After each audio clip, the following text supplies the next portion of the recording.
Get ready, travelers. CBS's Elise Preston at LAX. The summer travel rush is starting early this year. At Los Angeles International Airport, many flyers have already locked down their vacation plans and are ready to go. We are making up for lost time and trying to see family. Pent-up demand is expected to make this the busiest summer at airports in 4 years. Flyers are racing for packed planes and soaring prices. There were thousands of disappointed country music fans in Mississippi last night. Video boards at Ole Miss football stadium broke the news. Morgan Wallen had to cancel last minute because he lost his voice. The message said fans would be refunded where they bought their tickets. Angry concert goers are blasting organizers on social media for waiting until after the opening acts to announce Wallen would be a no-show. Dow futures all 71. This is CBS News. Streamline how you hire with Indeed. Their powerful hiring platform makes it easy to attract, interview, and hire candidates all in the same place. Visit Indeed.com/credit. Have you Googled yourself lately? Are there negative posts from an ex-employee or a former client? Maybe an outdated news article or sensitive personal information about your family? Search engines don't always get it right, but right or wrong, it's your reputation on the line. That's where Reputation Defender by Norton comes in. One of the most trusted names in online reputation repair. Reputation Defender has been fixing people's search results for over 15 years. Their cutting-edge approaches help you to Give me that old time. also promote the good stuff. Oh, Lord.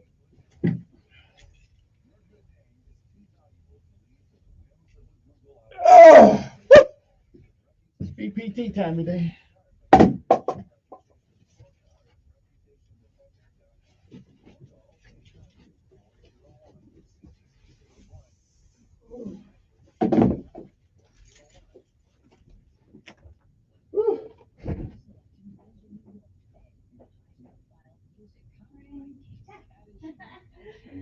How was your weekend?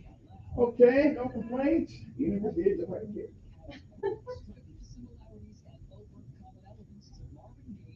That's right. They say that when you got problems, Yeah. 20% of people, let's say 20% of the people don't really care, and the other 80% glad you have them. Wow. That's not a happy fun fact like some of your others, Yeah. but it's probably very true. J.K. Rowling says she won't let anyone get in the way of her new gig. The author answers trans activists who say they won't watch her new Harry Potter TV series on HBO Max. She says she will, quote, take the notion of laying in a large stock of champagne. Kimber Rodriguez, CBS News.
Running down these halls and every week.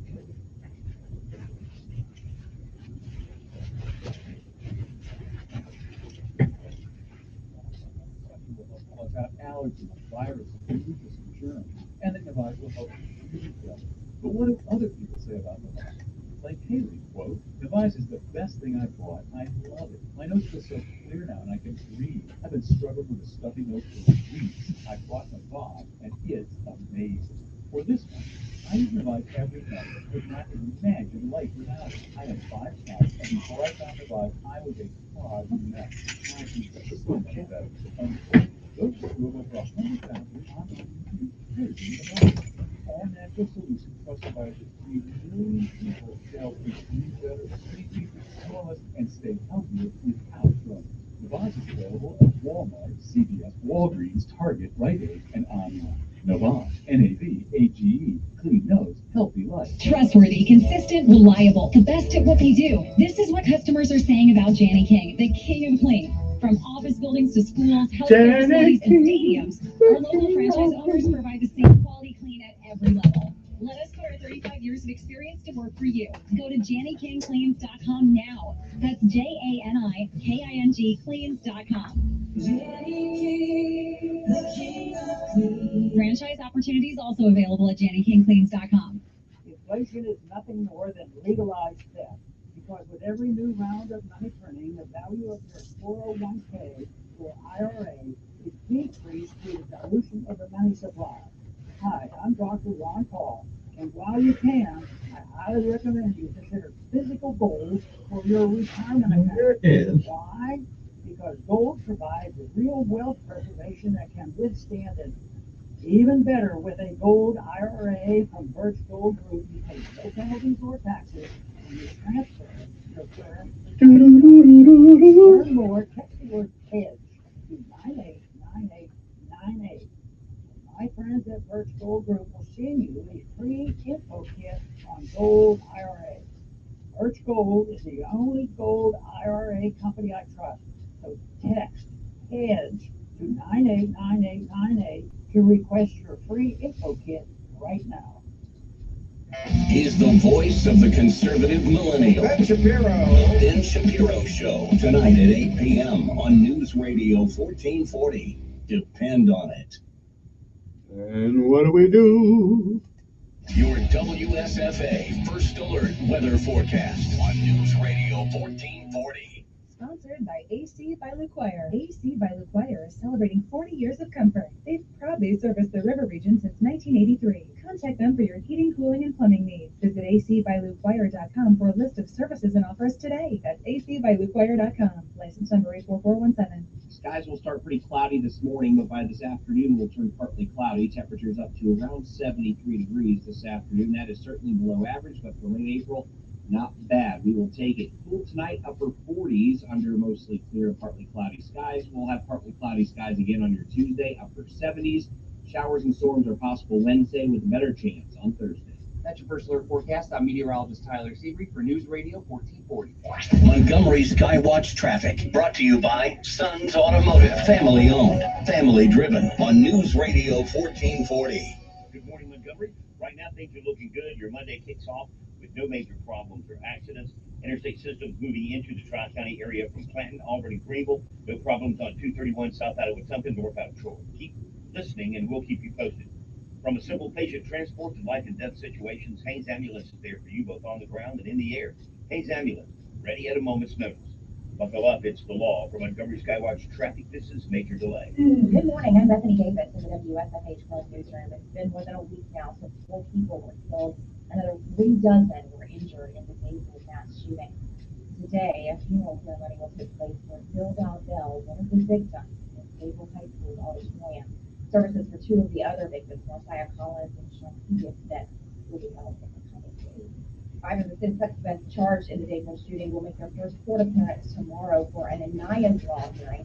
That's where a judge will decide whether or not to hold them without bail. Of course you hold them without bail. Come on. This suspect, an unnamed 18-year-old, will not appear that day. Of course. Why don't you ever let them out of jail again? That's put on by the Community Foundation of East Alabama. All of the money raised will go to nonprofit organizations who are supporting those who are affected. Of course, we have this information right now on the WSFA 12 News app. And that's the news for this Monday morning. I'm Bethany Davis in the WSFA 12 Newsroom.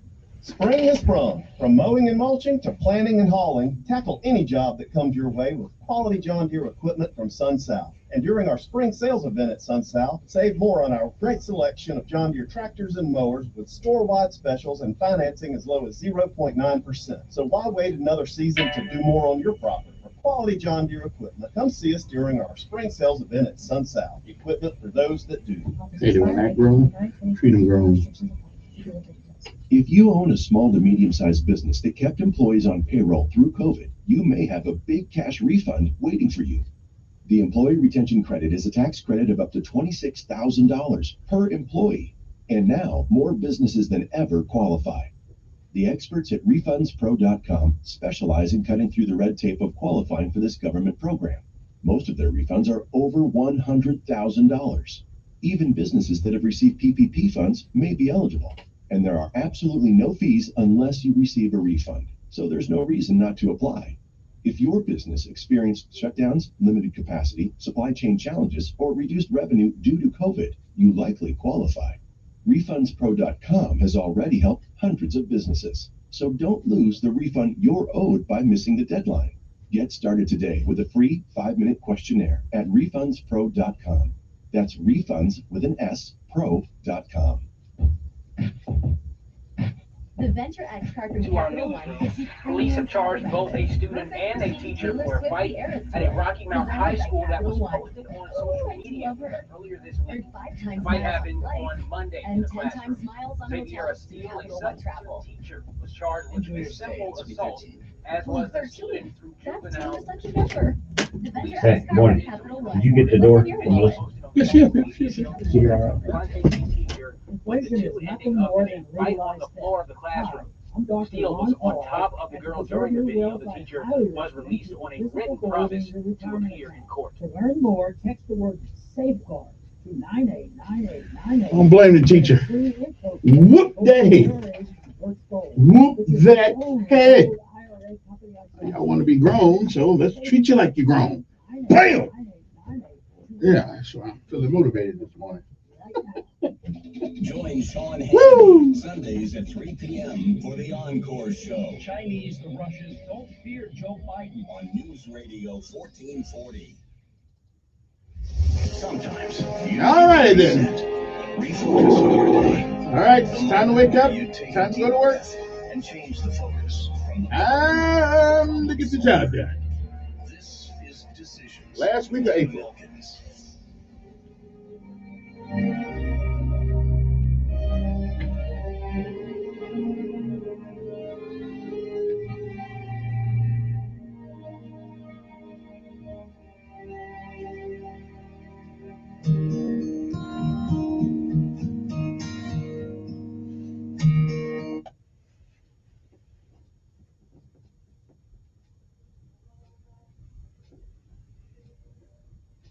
And good morning, Montgomery, Alabama. It is time to rise and shine once again.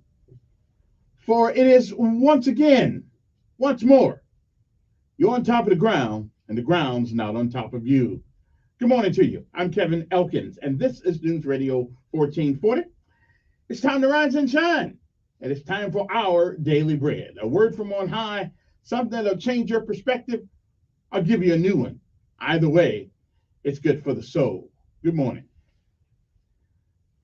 It is April the 24th, 2023 AD. Today's daily bread is simply entitled, String Too Short to Use. Today's scripture insight comes from Exodus 16, 21 through 30. But Exodus 16 and 4 says, I will rain down bread from heaven for you. Govern yourselves accordingly. And again, it is April the 24th, 2023 AD. It, like all the other days before it, will never come again. And once it's gone, you don't get a do-over. You don't get to come back. You don't get to summon it from the past. You don't get a chance to come back and do all the things today that you should have done that you did not.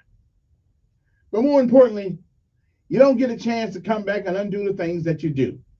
So whatever it is that you do with this day, April the 24th, 2023, make sure that if tomorrow should be, we'll be proud of what we have done on this day. If you've been around a while, you've seen, you've heard many, many yesterdays. And if we're blessed and given the grace and mercy of God Almighty, we may, I'm not sure, but we may see some tomorrows. But if tomorrow should never be, then it is this day. That is the first day of the rest of our lives. What are we going to do with them? I'll leave that up to you. But I ask for as long as you can, while you can, until you can't. Reach back every once in a while and give somebody else a helping hand along the way. Benjamin Elijah May said, whatever we do in life, we should do it so well, no man living, no man dead, no man yet to be born can do it any better. And I say if that is the standard how you live life, then you will always be successful. Oh, you'll fail at a thing or two. We all do. But you'll never be a failure until you quit. We say give out if you must. Rest if you can. But you never ever give up. You never quit. Because quitters, they'll never win. And while winners sometimes fail at a thing or two, they'll never be a failure because they keep putting one foot in front of the other.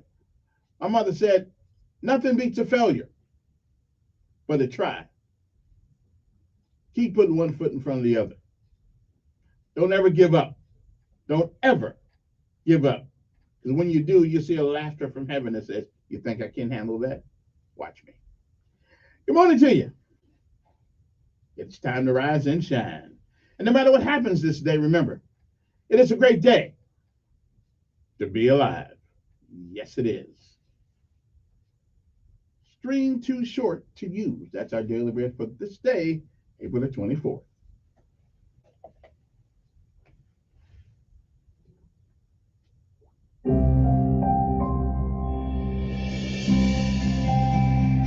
Welcome to today's encouragement from Our Daily Bread. Our reading titled String Too Short to Use was written by Tim Gustafson.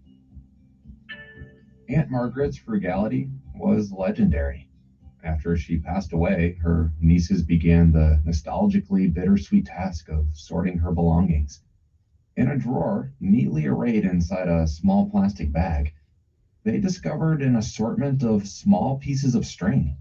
The label read, "String, too short to use." What would motivate someone to keep and categorize something they knew to be of no use? Perhaps this person once knew extreme deprivation. When the Israelites fled slavery in Egypt, they left behind a life of hardship. But they soon forgot God's miraculous hand in their exodus and started complaining about the lack of food. God wanted them to trust him. He provided manna for their desert diet, telling Moses in Exodus 16, "The people are to go out each day and gather enough for that day." God also instructed them to gather twice as much on the sixth day, because on the Sabbath, no manna would fall. Some of the Israelites listened, some didn't, with predictable results. In times of plenty and times of desperation, it's tempting to try to cling, to hoard in a desperate attempt at control. There's no need to take everything into our own frantic hands, no need to save scraps of string, or to hoard anything at all. Our faith is in God, who has promised, "Never will I leave you, never will I forsake you."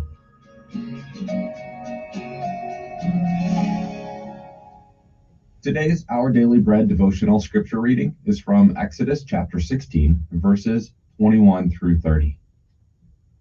Each morning, everyone gathered as much as they needed, and when the sun grew hot, it melted away. On the sixth day, they gathered twice as much, 2 omers for each person, and the leaders of the community came and reported this to Moses. He said to them, "This is what the Lord commanded. Tomorrow is to be a day of Sabbath rest, a holy Sabbath to the Lord. So bake what you want to bake, and boil what you want to boil. Save whatever is left and keep it until morning." So they saved it until morning, as Moses commanded, and it did not stink or get maggots in it. "Eat it today," Moses said, "because today is a Sabbath to the Lord. You will not find any of it on the ground today. 6 days you are to gather it, but on the 7th day, the Sabbath, there will not be any." Nevertheless, some of the people went out on the 7th day to gather it, but they found none. Then the Lord said to Moses, "How long will you refuse to keep my commands and my instructions? Bear in mind that the Lord has given you the Sabbath. That is why on the sixth day he gives you bread for 2 days. Everyone is to stay where they are on the seventh day. No one is to go out." So the people rested on the seventh day.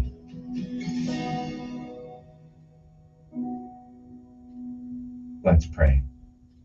Father, please remind us of all the ways you've been faithful in the past, and help us to trust that you'll continue to be faithful in the future, just as you've promised. Thank you, Lord. It's in Jesus' name we pray. Amen. Thanks for listening today. I'm Stephen Tabor, and today's encouragement was provided by Our Daily Bread Ministries. Okay, it's Monday morning, and it's time to rise and shine. That's right, there's PT today. We got to do the PT. It's Monday. Got to get that blood flowing in the head and all that good stuff. All right, let's get it done. Every day, we run to the sun. No sweat, not yet. Down in the mess hall on my knees. Got nothing to eat but a can of beans. The bread was moldy and the meat was bad. Well, you know darn well that you can't eat that. Hey, you know darn well that you can't eat that. Here we go. All the way. Gotta be rough and tough. Air, boom. All the way. When I was young, always wanted to be in the 82nd Airborne, needs a breeze. Now that I'm here, I'm gonna do it right. Jump from an aircraft while in flight. Just get motivated. PT time. Driving on all the way. I need PT this morning. All the way, driving on. Early one morning. The drizzling rain. Well, I picked up my parachute and boarded the plane. Jump master said 1 minute to go. Green light heat with the steering blow. All the way. Time to rise and shine. I'm driving on. Thank the good Lord you're on top of the ground. And the ground's not on top of you. Let's get motivated. PT's next. Here we go. All the way. Gotta be rough and tough. Airborne. All the way. All right, Sergeant Smith, let's get out here. Let's get it going, baby. Let's do it. Let's wake them up.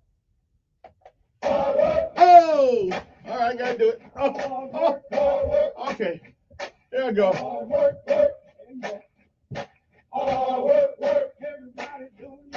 Oh, here we go. That's what they say. Hard work. I earn my pay. Hard work, do it every day. I get up out of 2:45, on the room and go to pay. Woo! All right, let's do it. Come on now. Go to work. Hard work. That's what they say. Hard work, I earn my pay. Let's do it. Hard work.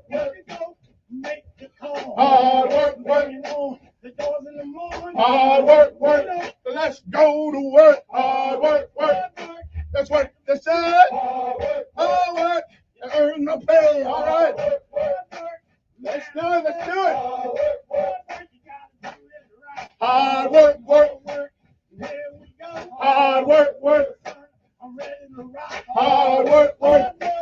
Woo! Hard work. Come on now. Hard work. Hard work. I'm doing it. On the airplane. In the early morning rain. Woo! Is it over yet? Hard work. Hard work. Hard work.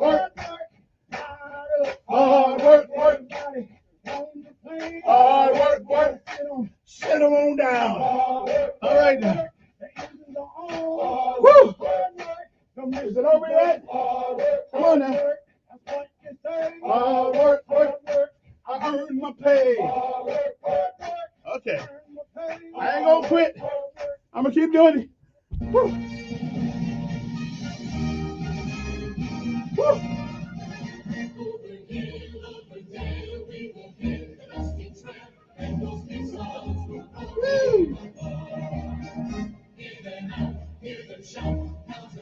You see, that's why we only do PT 4 days a week. We're the reserve crew, just in case stuff hits the fan. But I'll be in the rear with the gear. And now, let's pay homage to all of our armed forces of these United States of America: Army, Navy, Air Force, Marines, Coast Guard, and of course, Space Force. And don't forget our local heroes, the Montgomery Fire Department, Montgomery Police Department, the Sheriff Department. Good morning, guys. Good morning to my good friends in the Sanitation Department. And besides the police, I think they're up earlier than I am to come to work in the morning. That's okay. We love them anyway.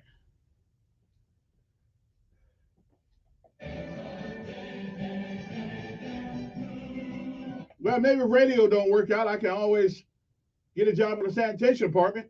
I mean, at least I'm used to getting up early. Okay, I know. Yeah, I hear you. Yeah, it's probably too late for that right now. Okay, don't worry about it. I won't be putting in an application.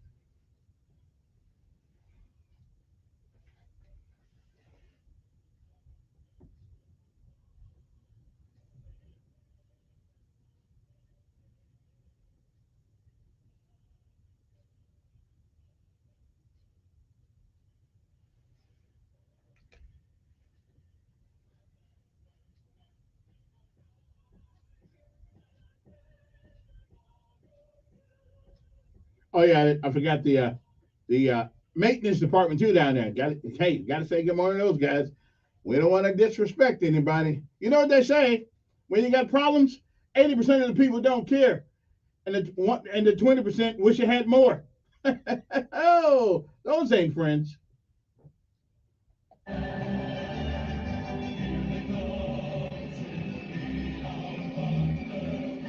And good morning, Maxwell and Gunner Air Force Base. After all, this is an Air Force town. You got to pay homage. And we want to say a fond farewell to the F-16 that left over the weekend. But they'll be replaced by that new, spanking new F-35s. Maybe they'll give me a ride on one of those birds. I don't know. I'm not sure. But anyway, I love those F-16. Sleek looking birds. But they're gone. You guys know how lucky we are to get the F-35s here in Montgomery? Yeah, I didn't think you did.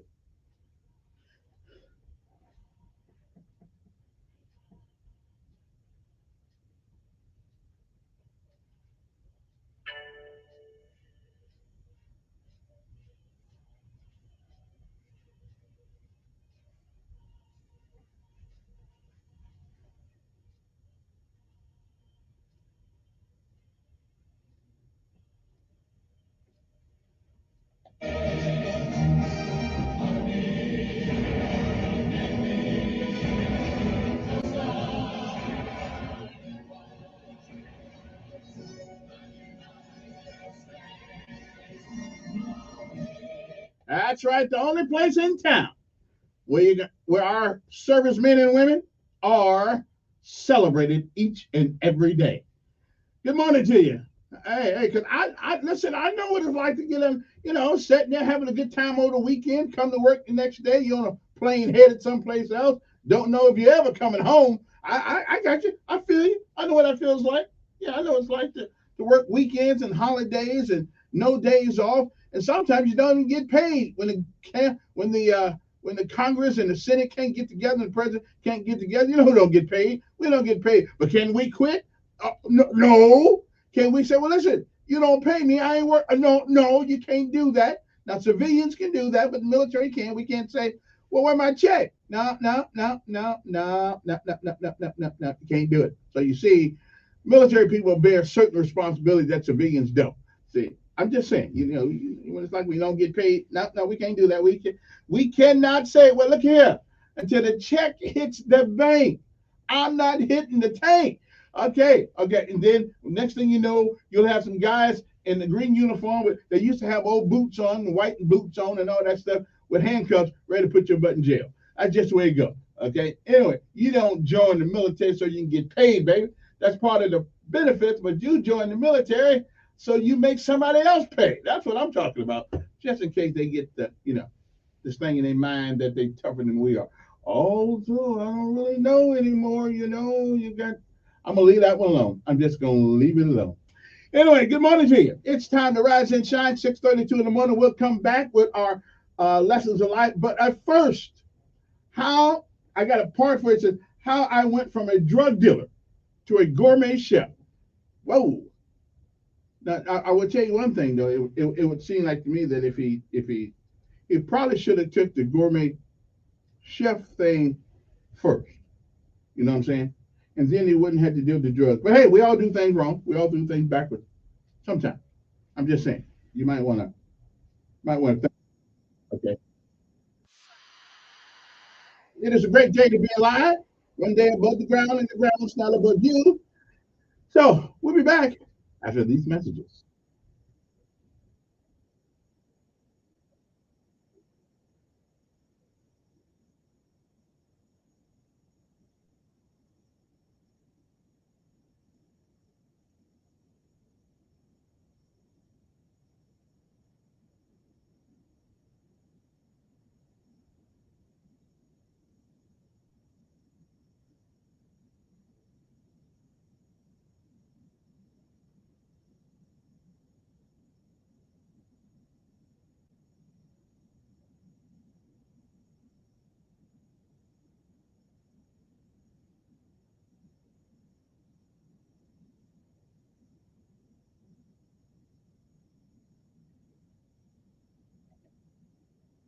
And the forecast. Radio 1440.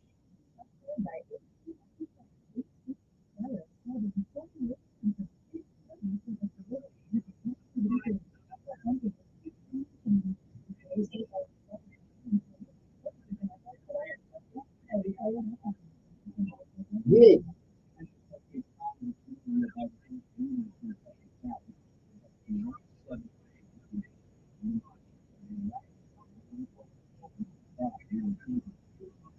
Good.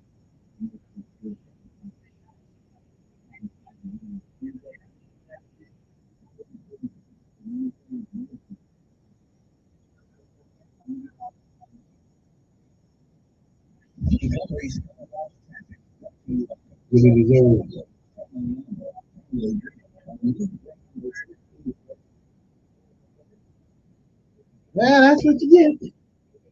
I feel people stuff.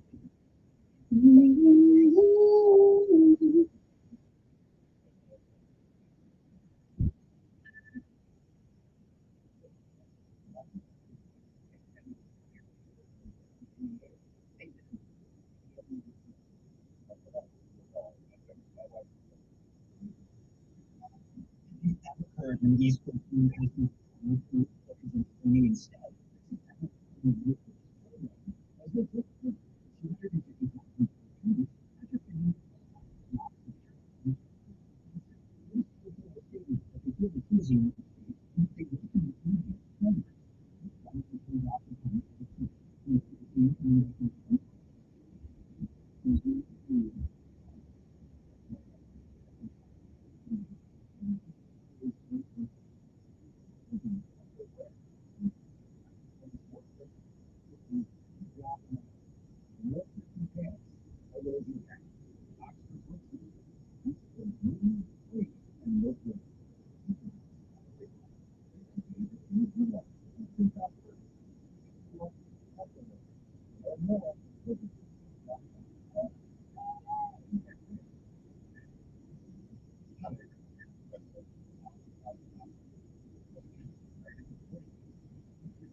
they take some huge nation that can yeah, you can imagine what happens. You're probably taking care of the election. If you're self-employed or the different money and different very, very small institutions.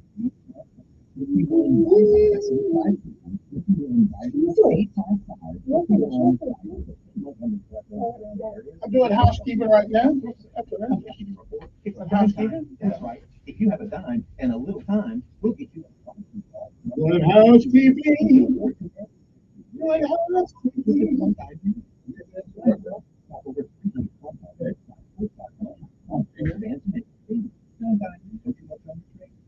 Time. And if you want to sell your car, truck, van, or SUV to me, I'm paying up to $20,000. They let the flag get all messed up now. More dimes than Kelly Blue Book.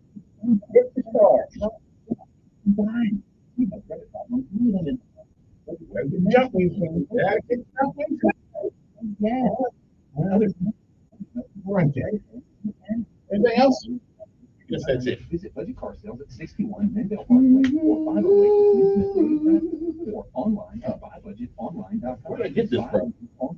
I can't remember. Man, what it used to be. I like Joe Biden. Mark again this afternoon at 5 p.m. on News Radio 1430.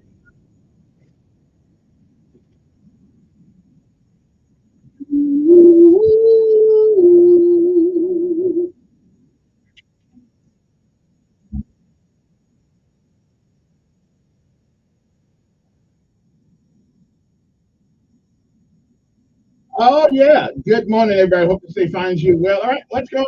Let's get on to my audio presentation this morning, and it's around about let me see. It runs about 7 minutes and 47 seconds, and we'll be back after that. Okay, that's enough of that. Let's go here. Let's go here. Okay, right here. Where's it at? Where's it at? Oh, there we go. They're called CEOs and businessmen. I used to talk a lot. I was slick. In the corporate world, they call that a master communicator. Okay? So here were the parallels between the street hustler, the multi-million-dollar drug dealers, who never used drugs, who never was a part of gangs, who never carried guns. Age 19, millionaire, indicted by the federal government in 1988, served 10 years in prison. 10 years in prison that I served. 10 years walking on concrete every single day, sitting on a stainless steel toilet with toilet paper that's hard as a brown paper bag. So it was in 1984 that I embraced a criminal lifestyle. My criminal lifestyle was shaped by my mentors. I wanted more for my mother. I wanted more for my sister. And I decided that this was the way for me, which was the meal ticket for tens of thousands of young men of color in inner city communities across America. I was one of those guys. And it's not something that I'm proud of, but you always have to go back to the beginning of how it began. I made up to $35,000 a week in my heyday. But one thing that I wasn't able to see, because I had the blinders on, when you grow up in poverty, the front lobe that many of these intellectuals talk about that goes undeveloped, it doesn't allow you to see the world through the eyes of people who have been exposed, who have had access to the American dream. So we see one thing, that's how to hustle, how to put food on the table. And one of the biggest mistakes that many of our mothers in our community put on the burden of young boys is for a mother to say that you are the man of the house. When a mother tells you that you are the man of the house at 7 to 8 years old, every boy wants to help his mother. Every boy doesn't like to see his mother abused, doesn't like to see his mother going through various challenges in life. So they called me a hustler back in the days. When I was on the street, I understood marketing. I understood branding. I knew how to manage a diverse workforce. Really? I had gang members following me, like they hollered there? Or great manager of a company. When you're a great leader, you have vision. And when you have vision, it becomes very addictive. People want to be a part Memorial Day, huh? Like tens of thousands of young people on the street. Y'all just gotta do that. That no one ever saw in me. They didn't know how to flip my gift together. They didn't know how to flip the ability that I was the #1 newspaper boy when I was 8. I had the #1 candy seller route when I was a little boy. But no one saw that. Because my mother was blind. It's not that she was uneducated, she was miseducated. So no one was able to say, Jeffrey, what do you want to be when you grow up? No one saw that in me. So as a drug dealer, I became very successful. I had the ability to tap into the talent and the strength of people on the streets. That's how I was able to move the product. Same scenario that I'm going to take you to. The hustler or the businessman. And I'm not putting praise on the fact that drug dealers are these great individuals. Even though we victimized by selling drugs, we were also victims of our community and the people around us that shaped our thinking. 30% of people go to prison have a mental health issue. But what about the 70 that doesn't? Where did we go wrong? Where did we make the wrong choices? Wrong choices are inspired by something that we see, something we hear, whether it's greed, whether it's poverty, whether it's just trying to beat the system or something like that. But Chef Jeff, how did you change? How did the blinders come off? How did you begin to see the world through a different set of eyes? Well, it didn't happen overnight. It was a collective of situations, circumstances, intellectual stimulation. I read my first book in prison. I was told for the first time in my life that I was smart in prison. An older man in prison taught me how to shave with a razor in prison. But not only did that begin to get me to see myself different, I became the same analyst that I was on the streets. See, I was in a federal system. I was in prison with some of the brightest minds on the universe. Stockbrokers, presidents and CEOs of corporations, judges, lawyers, former DA agents. I began to build the relationships with them. I became an intellectual jacker. I robbed them for knowledge. That's right. I learned to cook in prison. I found my gift. It was fueled on my dream. The gift was cooking. Never knew that in my life. When I came home from prison in 1996, they told me I couldn't get a job and I wouldn't get a job. Well, I proved them wrong. I went in as a dishwasher. When I first got my job, there were things I had to change about me when I got out of prison. Everything. I had to build a brand. I had to rebuild my image. Clean shave my face. Took makeup to cover my earring hole up. No tattoos. Quit lifting weights so I wasn't big and bulky.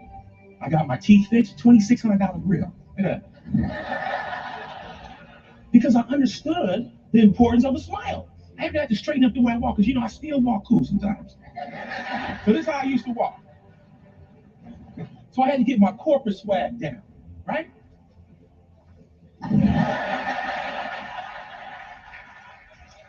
Chef Jeff, how did I do it? I built the right relationships. I learned to smile. I changed my swagger. It took me 3.5 years to get a job at the Bellagio. I changed my walk 3.5 times. And I finally got the job. My mission is to get you to really understand the power of potential in individuals who may have grew up with circumstances and situations that shape the thinking process of them. Well, I believe that everybody was born with a gift. I believe that everybody was born with the abilities and the strength and the genius to become someone.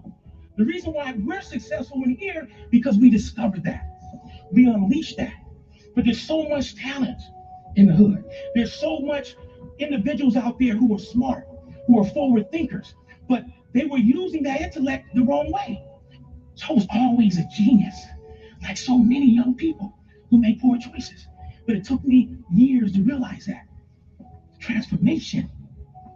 Going from criminal to respected chef. It was a process. It was a journey.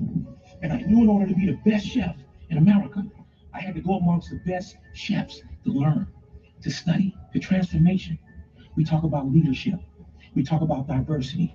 We talk about geniuses just like us, but they've been untapped. No one looks at them. No one takes the time to develop them, develop that intellect. So many of these young people have been impacted and influenced by negativity. Why shouldn't we live the American dream? Doesn't matter where you come from, what religion you are, what your story is. Everybody has the power of potential. Everybody can change. Each and every one of them should have that opportunity to live a dream. Have the opportunity to live the dream. Interesting. Whew. Everybody's got a gift. Just depends on how you use it. Good morning to you.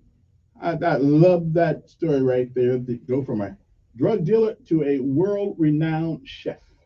What an interesting man. Good morning to you. It's time to rise and shine. Now it's time, for the lessons of life today, along with the word of the day. Now, what is the word of the day, you ask me? Well, it's a word, hopefully, that will help you be able to tell people that you don't like them, or make them like you more for it. That's what it's all about. Okay? It ain't what you say sometimes, it's how you say it. Good morning to you. All right, the word of the day is spelled P-E-R-P-E-T-U-A-T-E. P-E-R-P-E-T-U-A-T-E. It is pronounced perpetuate. Well, what does that mean? Well, let's just put it this way. Somebody tells you that Elkins is a millionaire. Now, you know I'm not, okay? But they'll say, then that story gets out. Somebody else tells it. Somebody else tells it. Somebody else tells it. Now, somewhere along that line, somebody just telling a lie, but they don't know it because they're just perpetuating what they heard. So they are carrying on, or it is a cause to continue something. Okay? Okay, so it is like saying that, let's say, okay, I'm not saying anybody there, but let's just say you know somebody who's not gay, and you go out and tell people that they're gay. And then you hear it, I hear it, I tell somebody else tells somebody, somebody else tells somebody. Well, that is perpetuating a lie. Okay? You are causing something to last longer than it should because of your inference and your participation in the whatever it is, in the you know what I'm saying, I had the word right on top of my head here, in the plot. We'll just call it a plot for the time being. Okay, so perpetuate.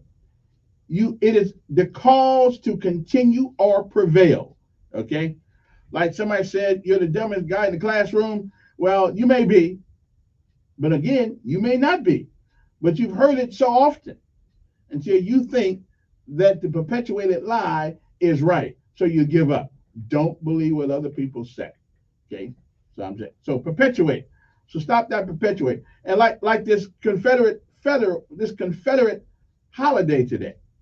Now, I didn't really realize that until this morning, but it seems like to me we're one nation. Why we need a Confederate Memorial Day? Why don't we just we got a Memorial Day, which is May the 31st. I think that's about when it is. It just seemed like to me that we would just do it then. I don't know why in the world we have to have a Confederate one. And then you wonder why people down south down here, especially black folks, still get mad at you. Okay, I'm just saying, we really need, all of these folks were soldiers. I don't care which side you were on, you were a soldier, you were fighting for what you believe. Okay, I just think the Confederate holiday thing, if you really want to change the schism, if you really want to change the South, can we just honor our veterans, whichever side they were on Memorial Day? I'm just saying, we might want to, Governor, we might want to just cut the Confederate holiday thing out. Okay, seriously, I mean, no disrespect to the folks who lost their lives, to the families, but let's celebrate as one nation. I think that would be the preferred method. Okay, else black folks gonna be mad all over again today. Anyway, good morning to you. Now, what is the lesson of life this morning? Well, the lesson of life this morning, it's an interesting one. And if you think about it, now what is the lesson of life? These are things you learn by living. Not what somebody told you, not what somebody said they heard from someplace else. No. This is what we know because we have lived a little while. Okay? Longer than others, not as long as some others. But we have lived to find that these words are true. Okay? Yes, we have. We have found these words are true. Now, what is the lesson of life today? Well, and it goes along with what the chef was saying a few minutes ago, but I didn't know I was going to play that one. Okay? But listen, there's only one way to put yourself in the position at least on God's earth, to be successful. There's only one way. There are no substitutes. There are no substitutes. There's only one way to put yourself in the position to be successful in this life. Only one way. I sure wish some kids could hear this moment. I know they sleep.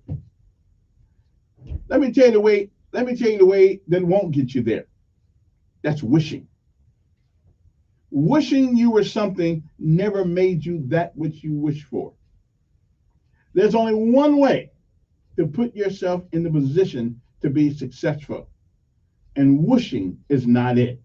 Wishing never made anyone successful. If there's a single lesson that life teaches every last one of us, it is work, not wishing, that puts you in the right position. Let me say that one more time. Wishing never made anyone successful. If there's a single lesson in this life on this earth teaches us, it is work, not wishing, that puts you in the right position.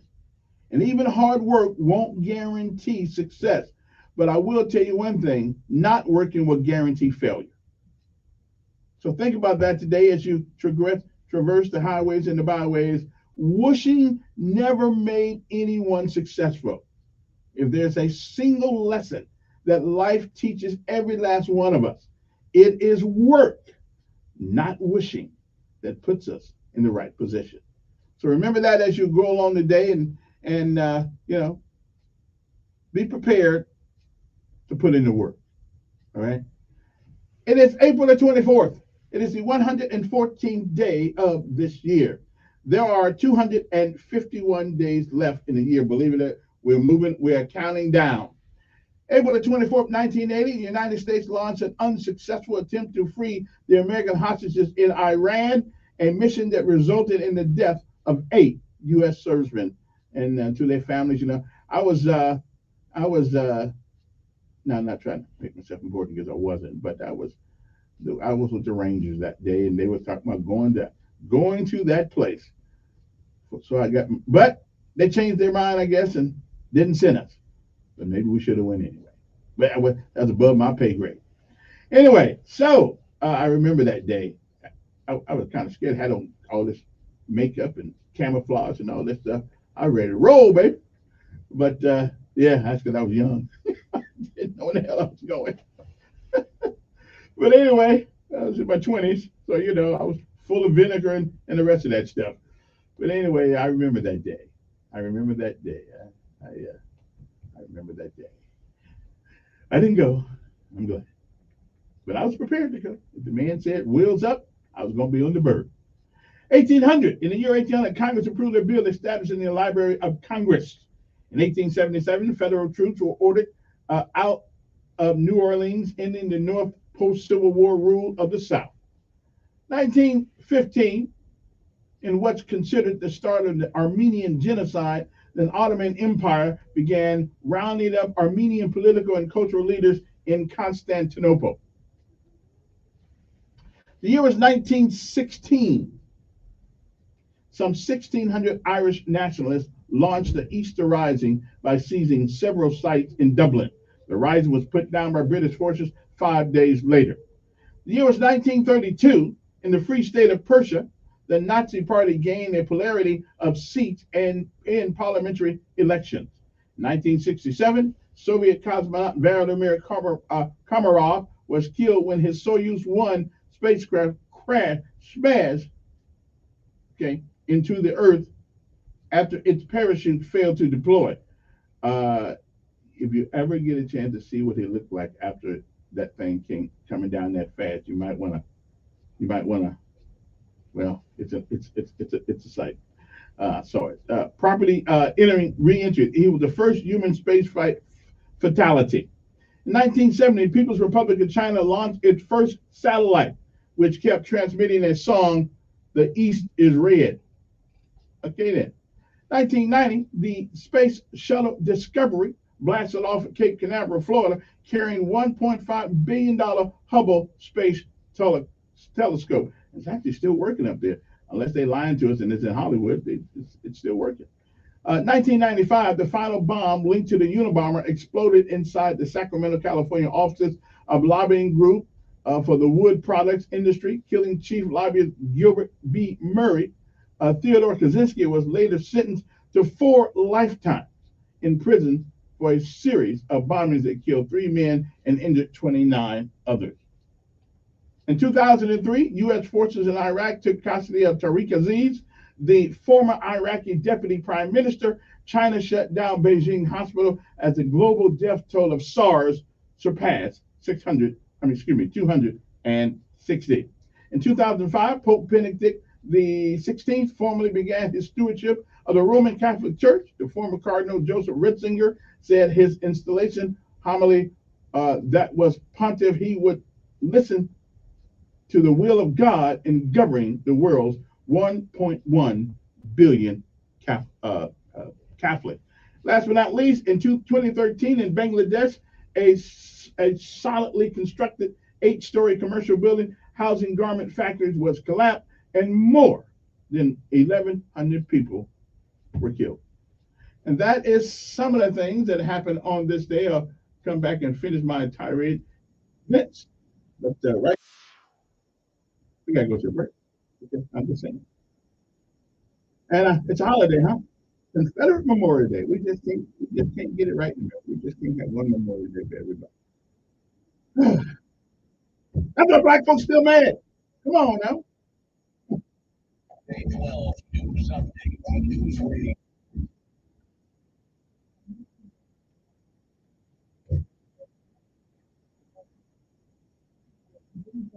We got DEI training.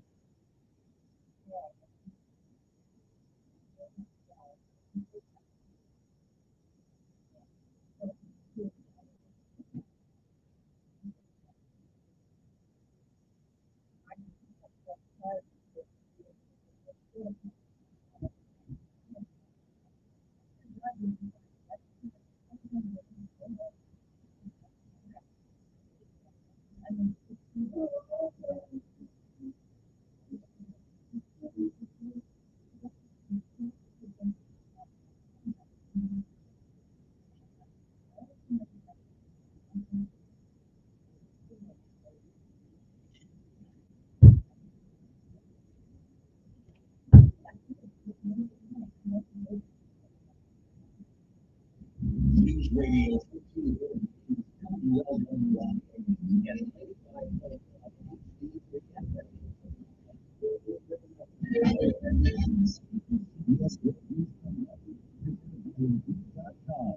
I'm Deborah Rodriguez. We begin in Sudan, where the Biden administration says efforts continue to get American citizens out as deadly fighting there intensifies.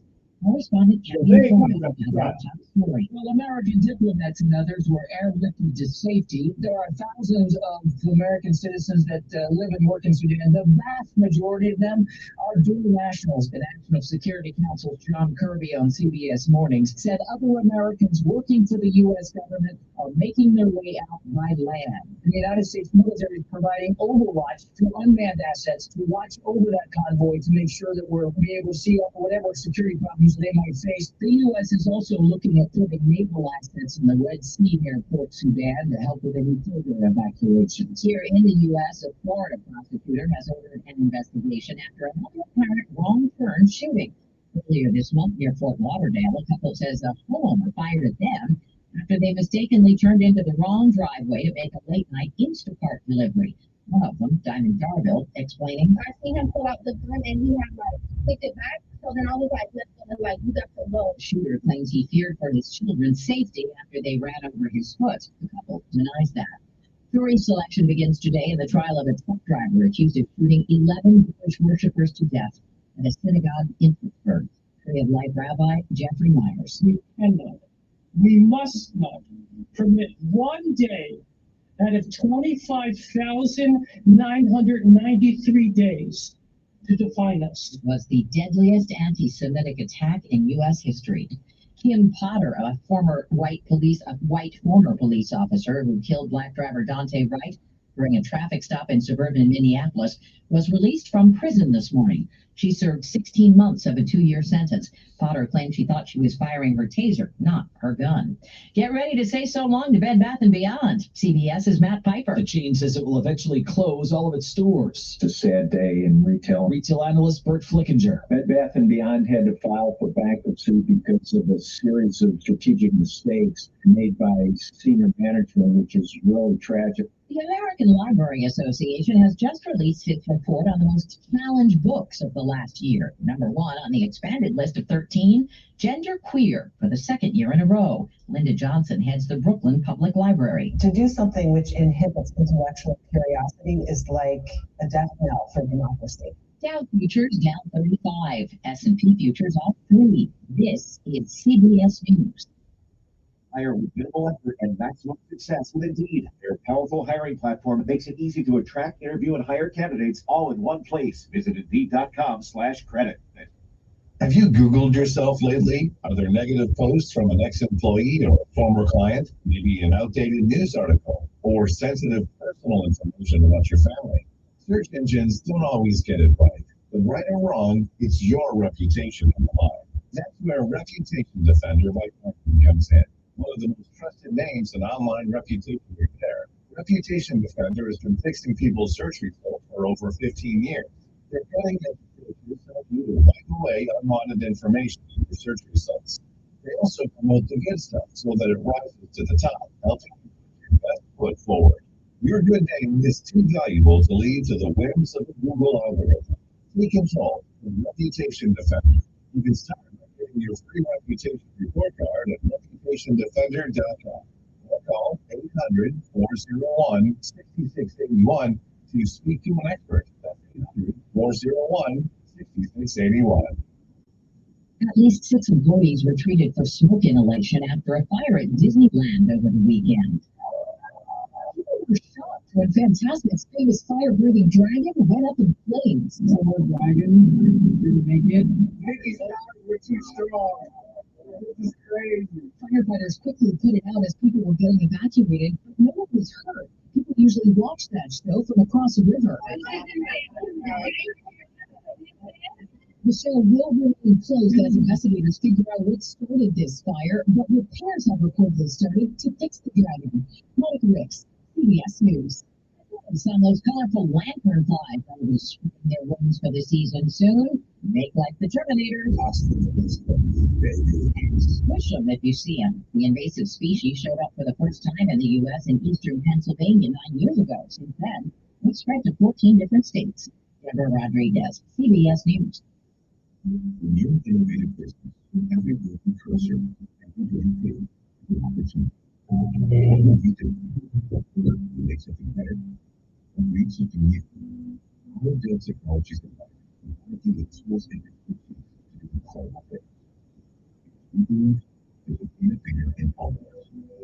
What business that consumers help you grow your business. I'm a Dell Technologies and 837.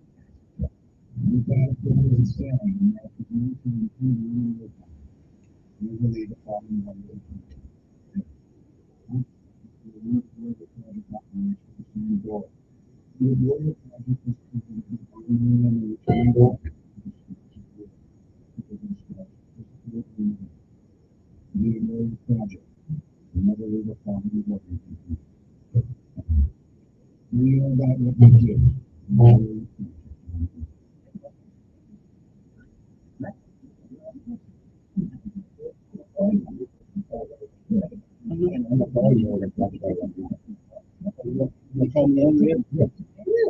I don't know when I'm going to re-record the break, but we're calling the VIP line. 323. In Friday coming from News Radio. Oh, okay.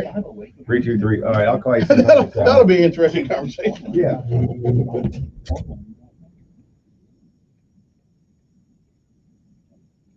I'm Martin Hood, inventor of Dot Nasal Care, and I love. I told you about how your nose is about air.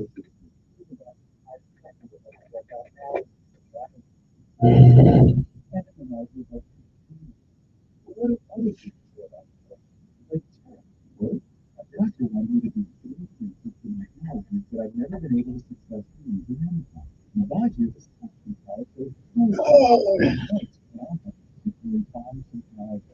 I'll bust it out as a result of the nutrients. It's such a relief. It's my lifesaver. She's one of those 100,000 online students using the natural solution.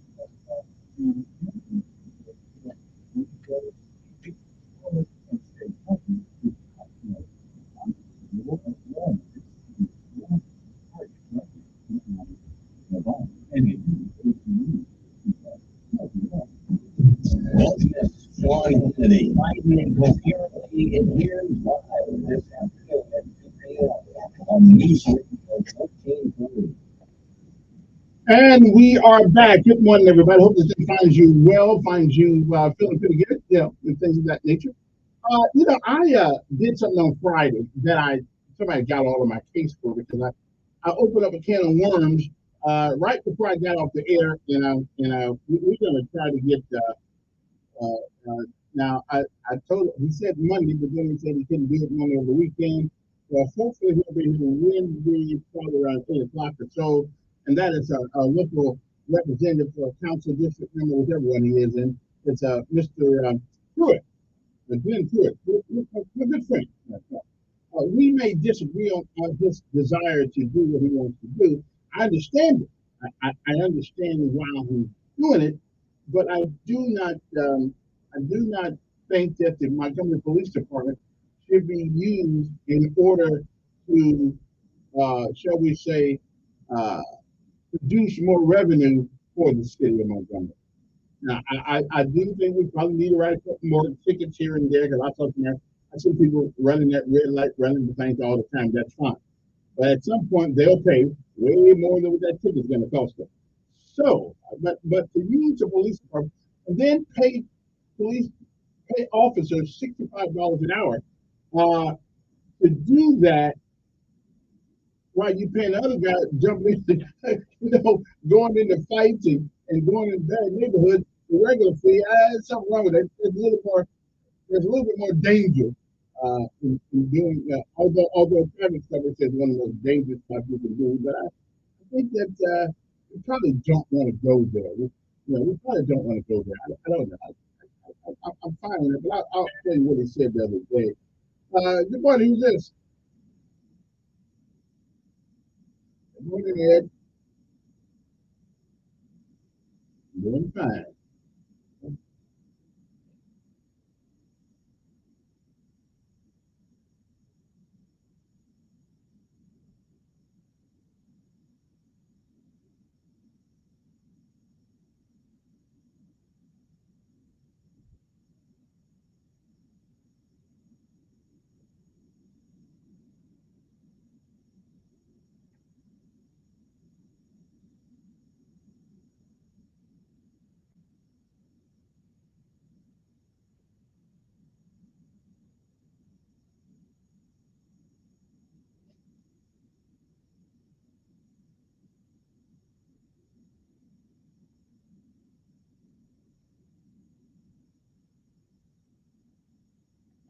You're gone.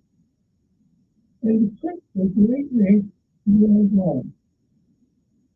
Each one is everywhere. And again, Jim, I said, tell people the truth, whether they like it or not, black or white. Tell people the truth.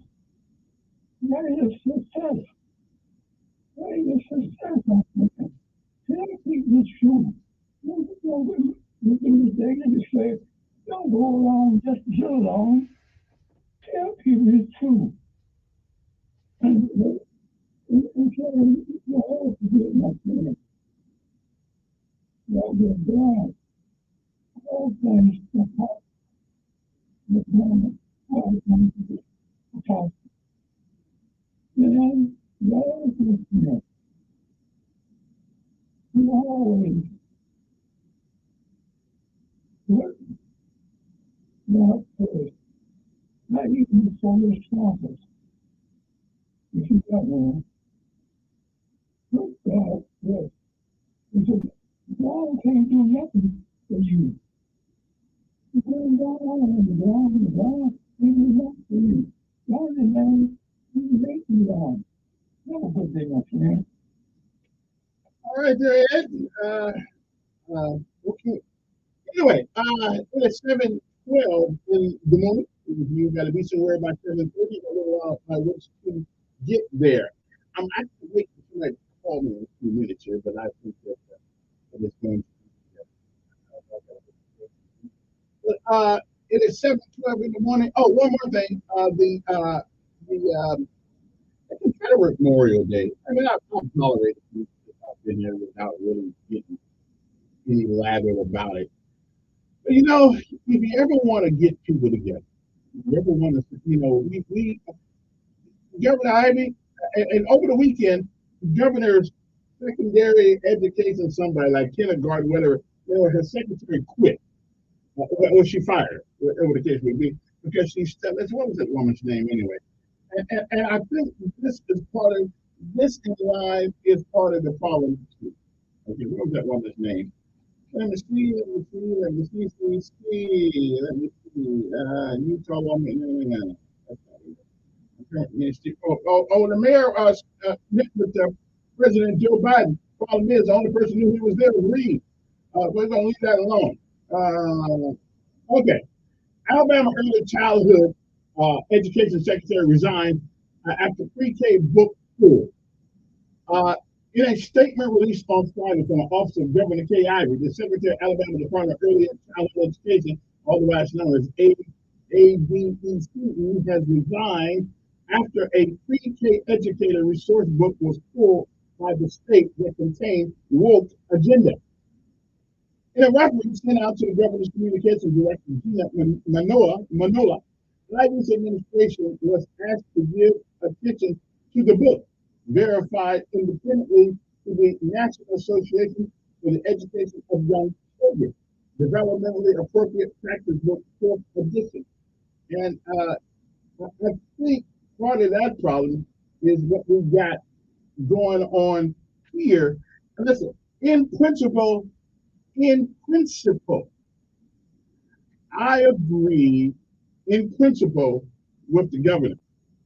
But on the other hand,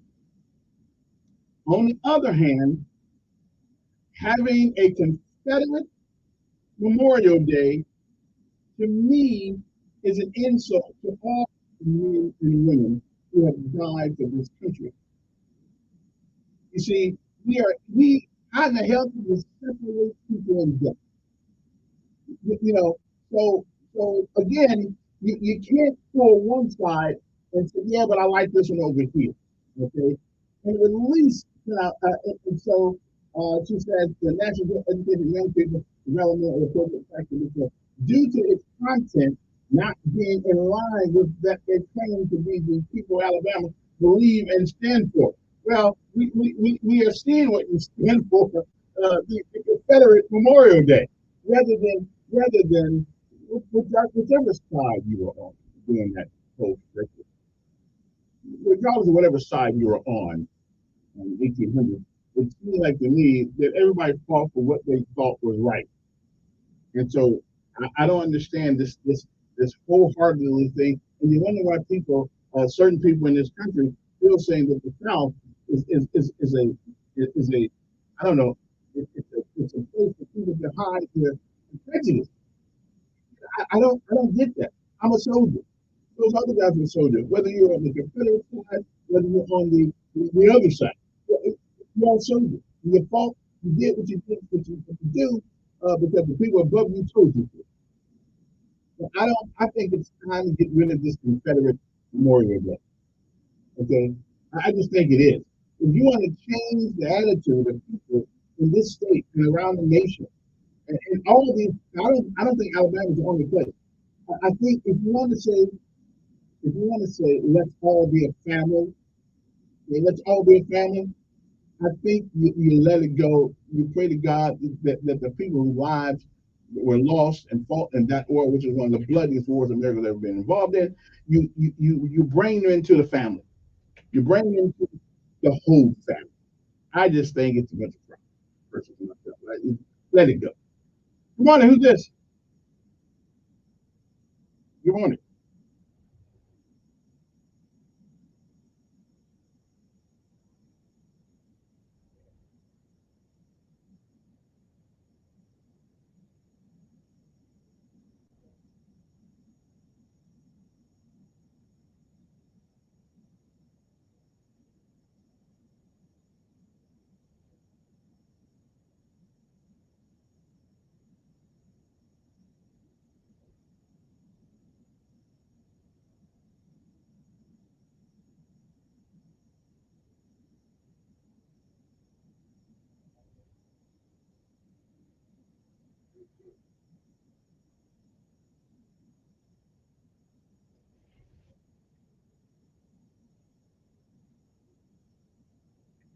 Yeah. Well, I mean, listen, I don't have any problem with anything you read.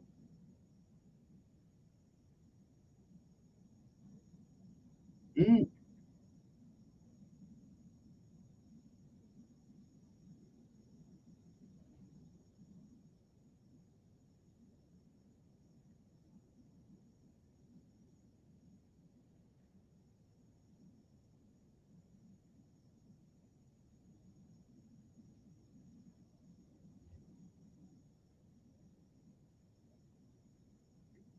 yeah, that's what they say.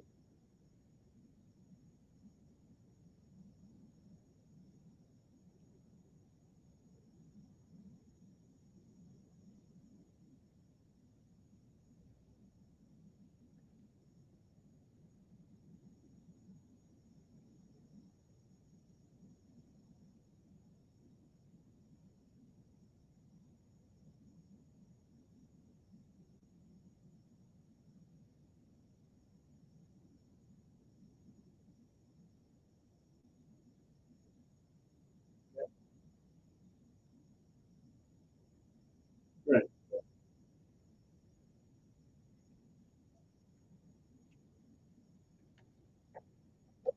And, but why would we celebrate something that when you look in the rearview mirror, you were never born?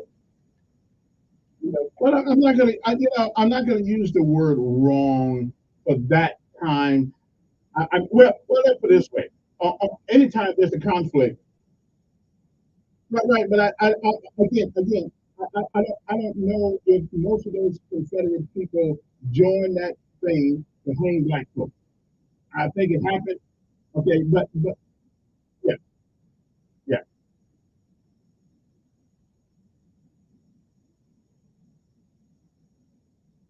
Well, we volunteer for a lot of things in service. I mean, that's just the way it goes. Yeah.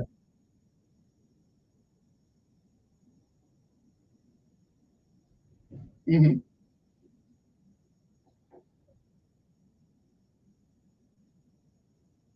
Hmm.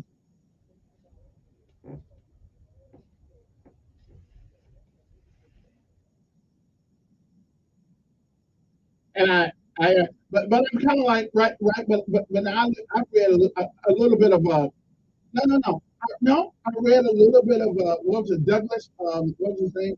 Frederick Douglass. And everybody on the Confederate side, the preponderance of people may have a little bit of snicker in the bag is about slavery, but all of them were not about subjugating the black people. Not all of them.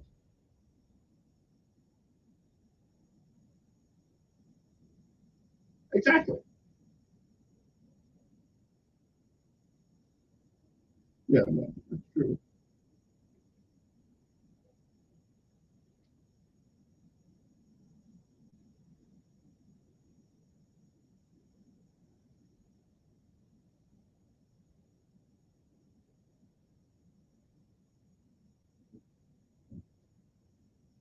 Well, it is a prophetic idea today. Yeah. Well, in my mind, it is. Evidently, in their mind, it ain't.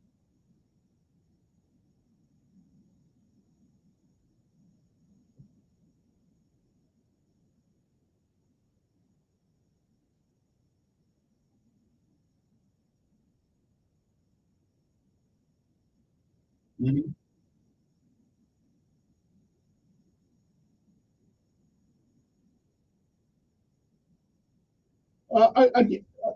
Again, an individual celebration, I don't have any problem with. But as a state,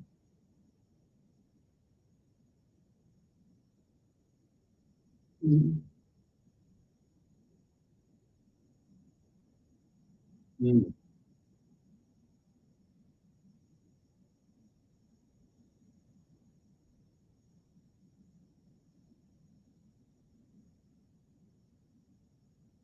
yeah, right.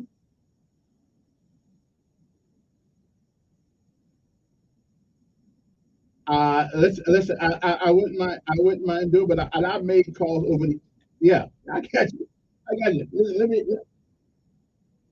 Well, I will try to do it. Yeah, I'll try to do it. I'll try to find somebody. Yeah, well, if you lose a friend, he wasn't a friend.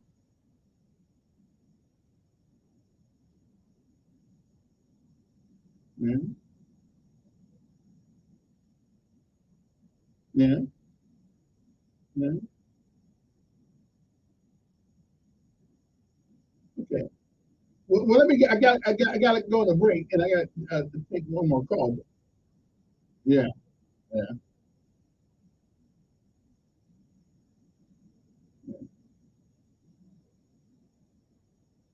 Okay, you talk. Yeah, Glenn. Well, he'll be on. Yeah, yeah. He'll be on Wednesday. Let me take one more call. Short check my break. He should be here on Wednesday. Good morning.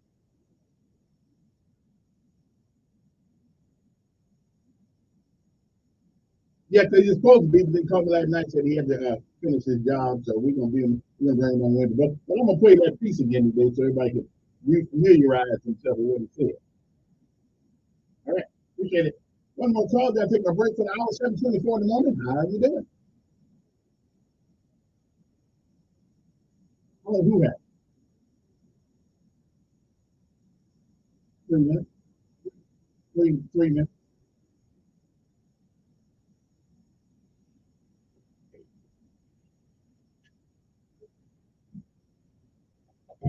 For what? I mean, hell, what you gonna tell them? We already know the history. So bring them women on that they filed for the book to find out what you had in the book.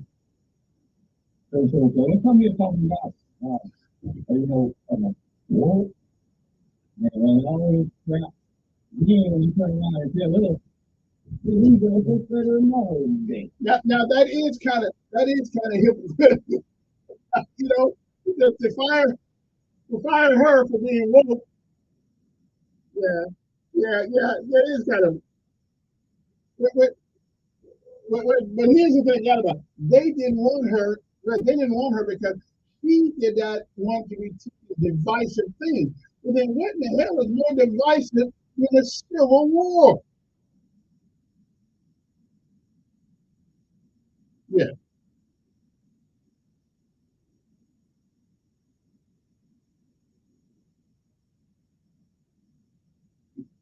Right. You can't have it both ways. You cannot have it both ways. You know that. Yeah, yeah.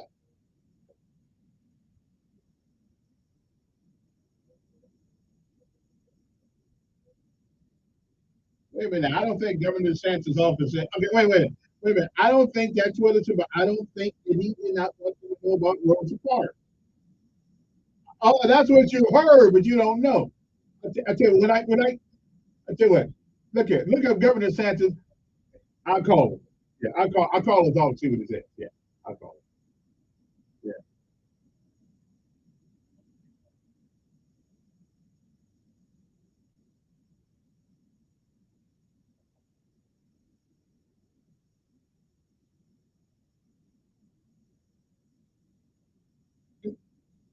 Yeah. All right. Well, they kind of are pushing it down our throat. Yeah, in Alabama, but I don't know. We'll be back again. Divisiveness is divisiveness, Governor Ivey. Let's let's pay homage. Let's pay respect to every veteran that has ever died on whatever side it is on Memorial Day. Why do we need a special? We'll be back. Let's do something politically incorrect. Let's say we'll never bring our nation together as long as we do things that divide it. And Confederate Memorial Day, I think, divides us more. We'll be back.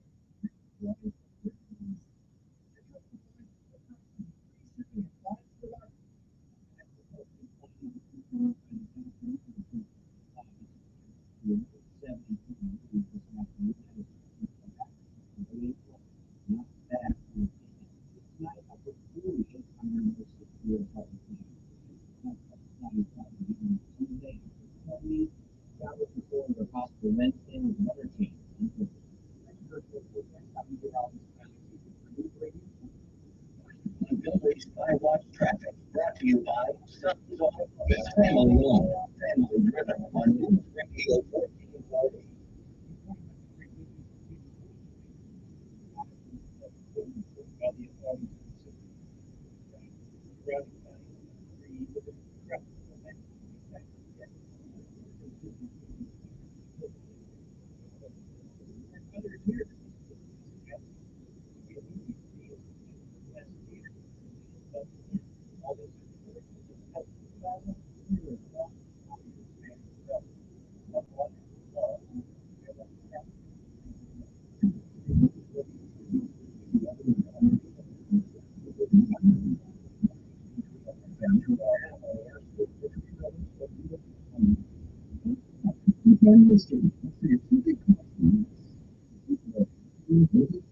That's not what people look into, and that's the other story. When you switching to electric and saying the typical thing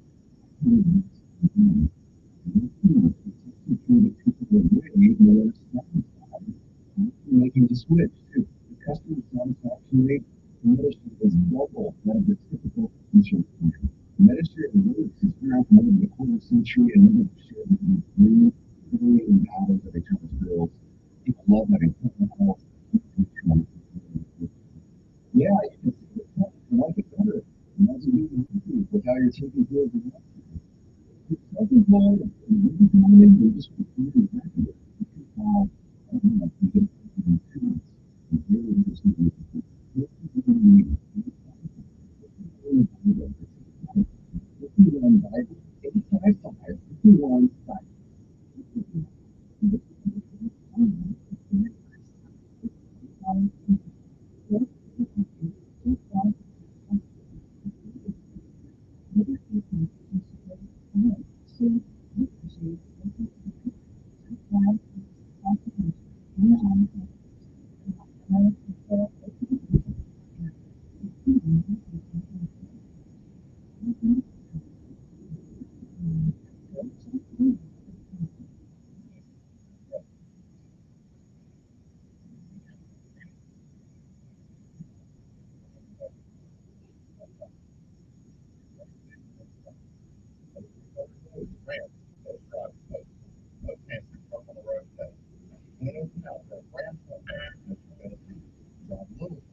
Talk tires with Montgomery's #1 tire store, Chico's. Hi, I'm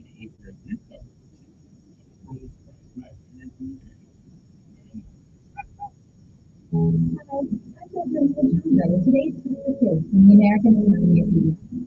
As a parent, you are your child's first teacher. Like all students, kids will make mistakes. Your goal is to encourage the behavior you want to see. Set clear expectations and instructions where needed. But it only increases the risk your child will be aggressive. For more strategies on child behavior, talk to the pediatrician and children.org. With today's tip for kids from the American Academy of Pediatrics. As a parent, it can be scary to hand the car keys to your teenager. To help your teen stay safe, be a good role model and follow the rules yourself. Set rules for your teen, including wearing a seatbelt, driving only during the day and with limited disruptions. Finally, make sure your teen knows it is never okay to for a safer driving agreement for teens, visit healthychildren.org. Telling you like it really is. It's the Dan Bongino Show, weekdays from 11 to 2 on News Radio 1440. And we're welcome back, 7:33 in the morning. If you got to be there by 8 o'clock, you got 27 minutes by which to arrive. You have plenty of time to don't run any red lights or stop signs or anything like that. You know, just take your time. Leave early.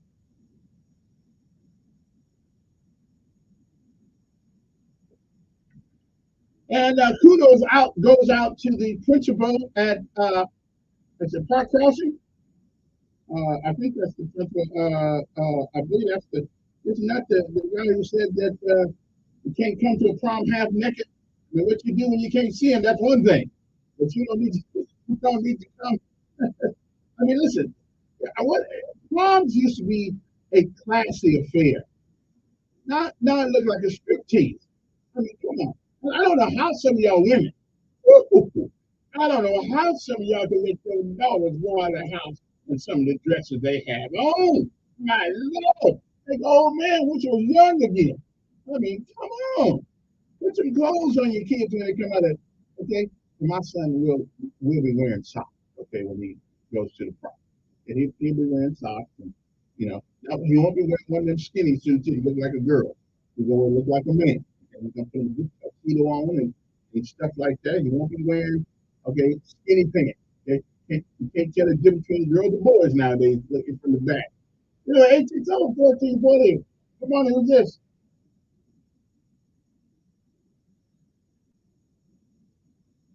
Was it Confederate Memorial Day? Yeah.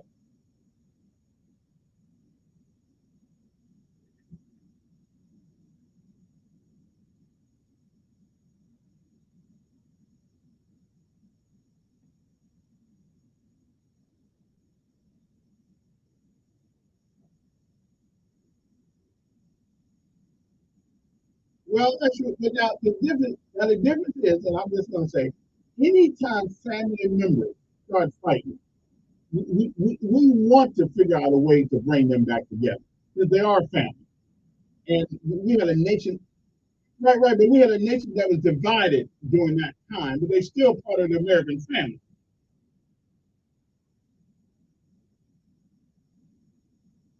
Well, we do celebrate. We are celebrating the loser, but we do want them part. If that means we got to swallow some pride and say, "Listen, we're all one family."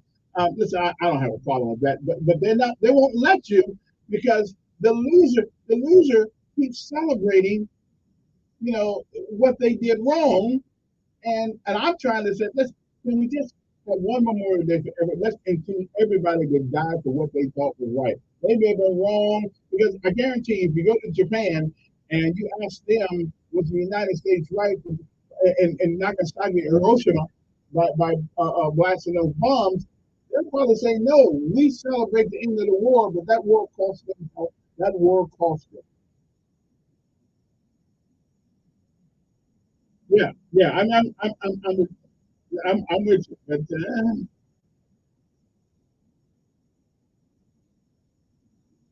yeah.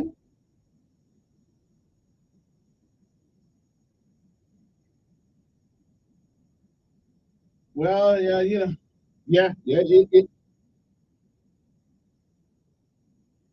Well, listen, I think there's okay. There may not be much, but there's a slight, yeah, right. Well, okay. Hey.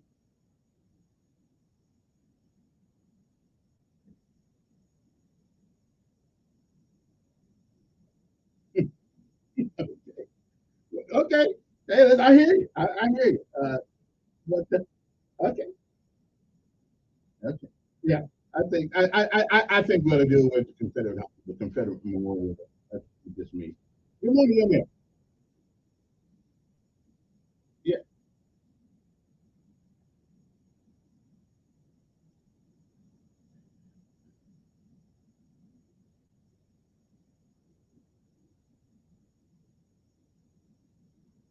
Well, I'm not in the middle, but I do believe I believe there's a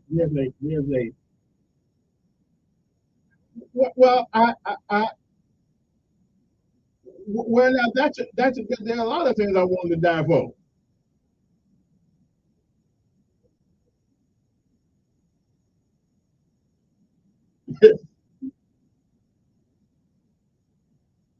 Well, she did. Wait. She did ask the lady to resign from her education thing because of wokeness. Now, I think, wait a minute. So what's the difference between wokeness and celebrating the Confederacy more? To me,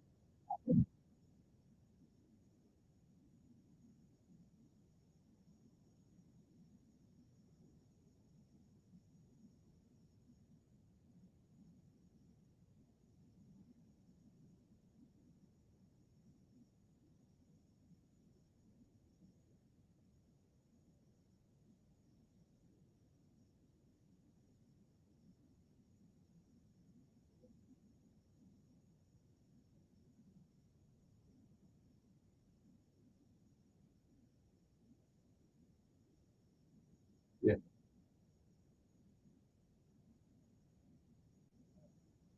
it's a plan.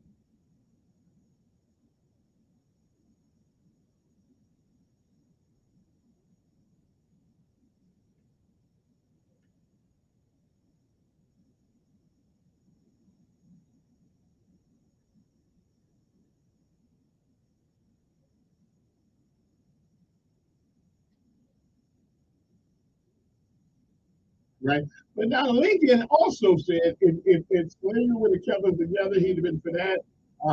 So Lincoln wasn't a friend necessarily. He was politically, he was looking at the political end, but he wasn't exactly right. Right.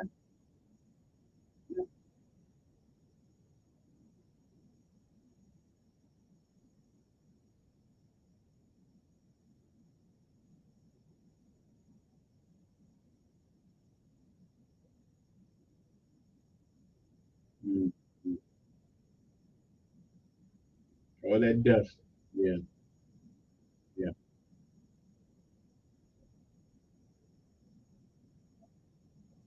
Yeah. Yeah. Okay. Well, I appreciate you. I appreciate where you at. You know, I appreciate you. Matter of fact, the Cheryl Fountain, of course, is a woman telling people don't come halfway naked. And that's the kind of principle I kind of like. Now, hopefully, she won't let everybody rep.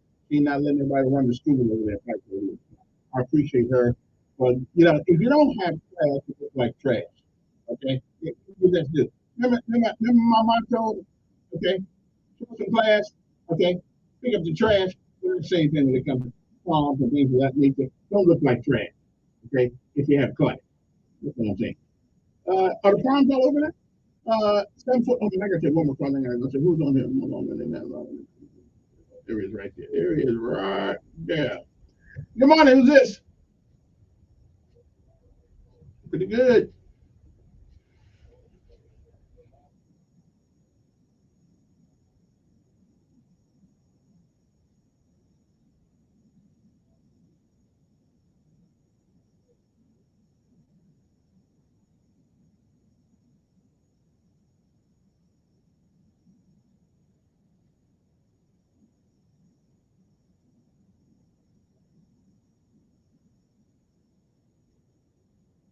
Mm.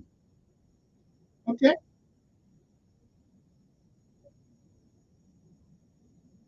Yeah.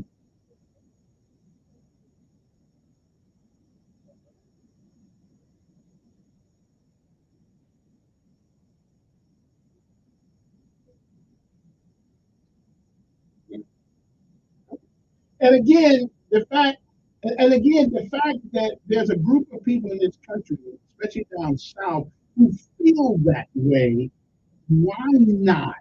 Why not combine Memorial Day for all soldiers past and present? Right. I hear what you're saying. No. And I, and I hear what you're saying, but well, let me ask you, were we terrorists as a nation when we bombed Hiroshima and Nagasaki? Oh, but wait a minute, we weren't terrorists? Okay, okay. Well, be careful. Right, but we must be careful how we stigmatize people who are doing their right. Right. Right.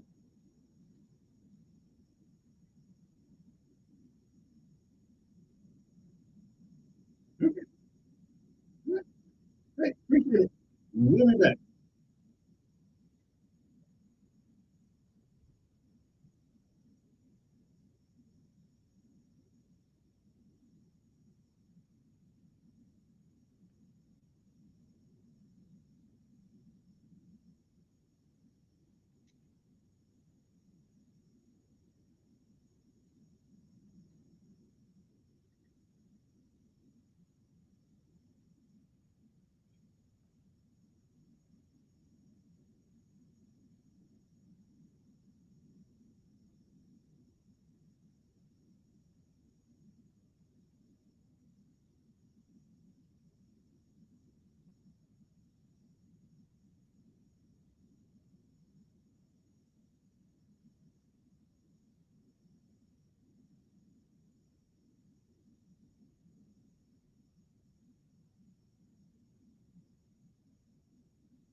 Insurance opportunities also available at BeautyKingCleans.com.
on the lot with real women.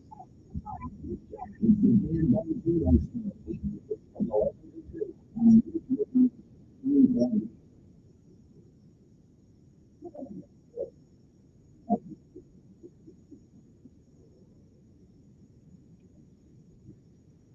Okay.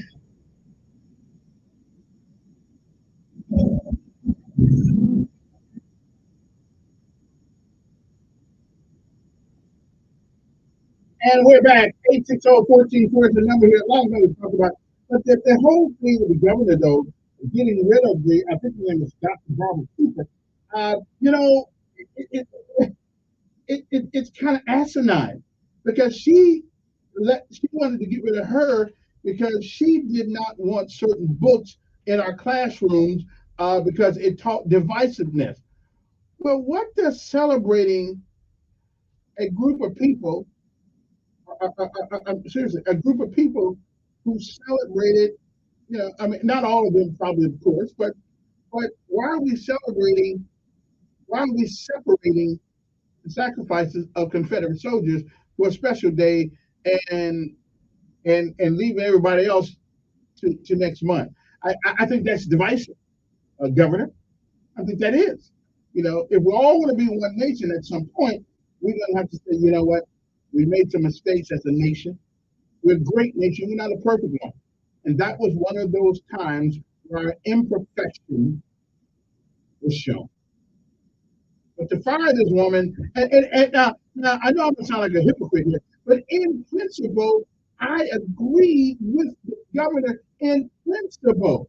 But you cannot have one side being able to show their side and the other side not being able to show their side. And I think it ought to be able to anyway. But following a review requested by Ivy, including the Alabama, whatever it is, the book being once distributed to the states of UK, ADECI Secretary Dr. Barbara Cooper was directed to send out a memo to disavow the book and discontinue its use statewide. Well, in addition to following the memo sent out, I made the decision to change the leadership at ADECI and accepted Dr. Cooper's resignation. Well, what the hell is the difference between that and then this Confederate thing in our face? I mean, that's divisive. I mean, we don't care. They were, as far as I'm concerned, they were soldiers. They fought for a cause, they lost. Let's celebrate that loss at the same time we celebrate everybody else's. Are we saying somehow that the lives of people who fought on the wrong side were more important than everybody else's? I don't think so. I don't think so. So, Governor, I think you're somewhat hypocritical here because this thing brings up divisiveness every year. Let's have a Memorial Day where we celebrate the lives of all soldiers, past and present, who sacrificed, who paid the ultimate price for what they thought they believed.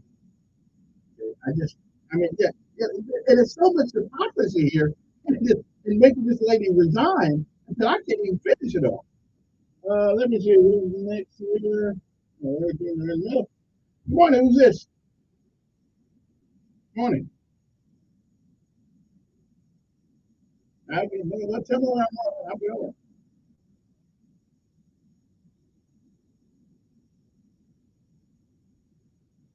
I don't know what book it was because it's not in the article. Well, you think, wait, you think, I know, but you think Confederate Memorial Day is for children? You think Confederate Memorial Day is for children? Because it's divisive.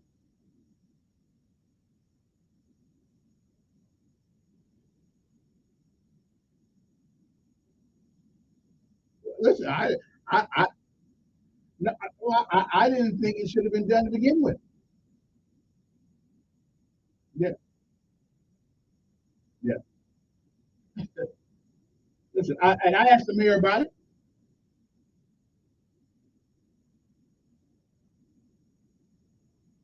Yeah, but that's not in our school.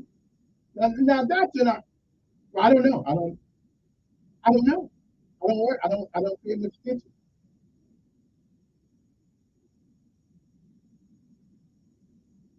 Right. Mhm. And which book was it? No, which book was it? You know the name of the book?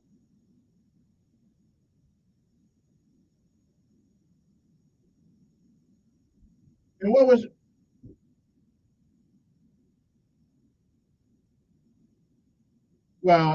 I know that ain't true. I knew that wasn't true, but on the other hand, but why did she ask? Okay, it should be as part of American history. I mean, I'm just saying, but where is the book? But where is the book? Listen, now you may not believe this, but I'm black too, and there's some.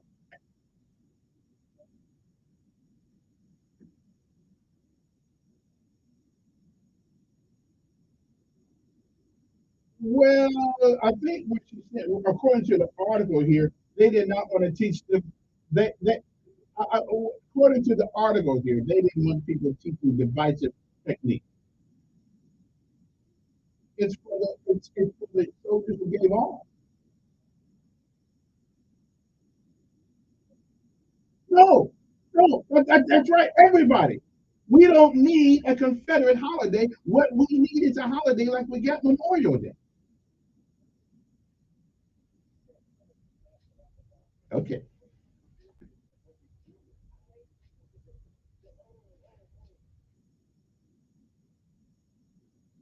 And you don't believe the Confederate Memorial Day is divisive?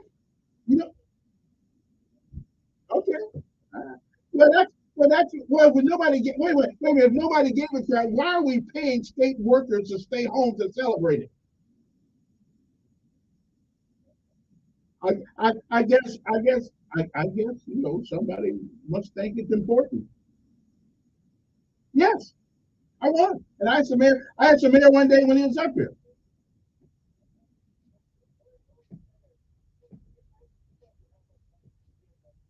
I don't know. I know he was with Biden over the weekend, so I mean, Biden was the only one that didn't know he was there. I don't have a clue. I don't care. I don't know. I imagine the White House paid for that. Yeah, the White House paid for that. But nobody asked me to write a check, so I'm good. All right. Appreciate. Yeah. I don't know why they were doing it up there, but evidently Biden was the only guy that didn't know he was there. Good morning. Who's this? Yeah. Yeah.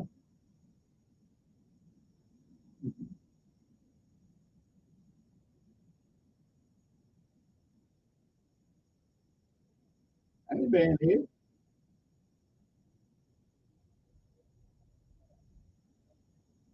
No. Well, yeah. I bet. And do you think I know who's calling? Yeah. Yeah. When you use profane language, which he does at times, I got to ban him for a minute.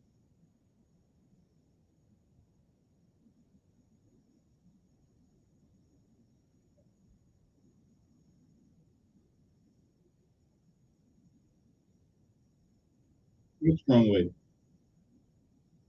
Oh, it don't look like she resigned voluntarily to me. It seemed like she was actually, yeah.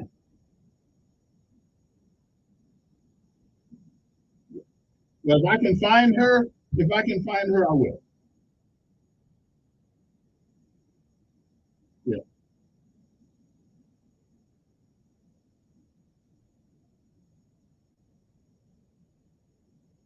All right. And with that, I got to go to a break. We'll be back one more hour of this great conversation. We don't want divisiveness, but we got a holiday that's divisive. Okay.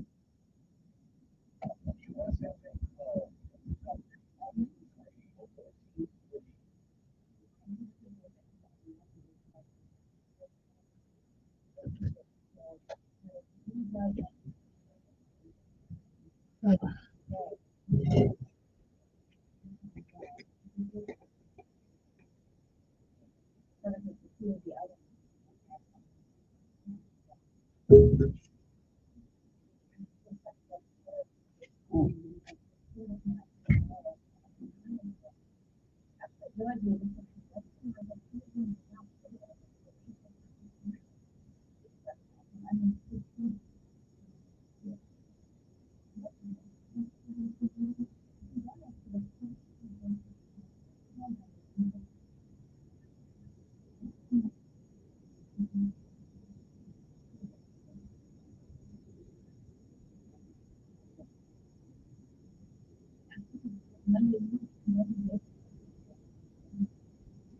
Radio 1340.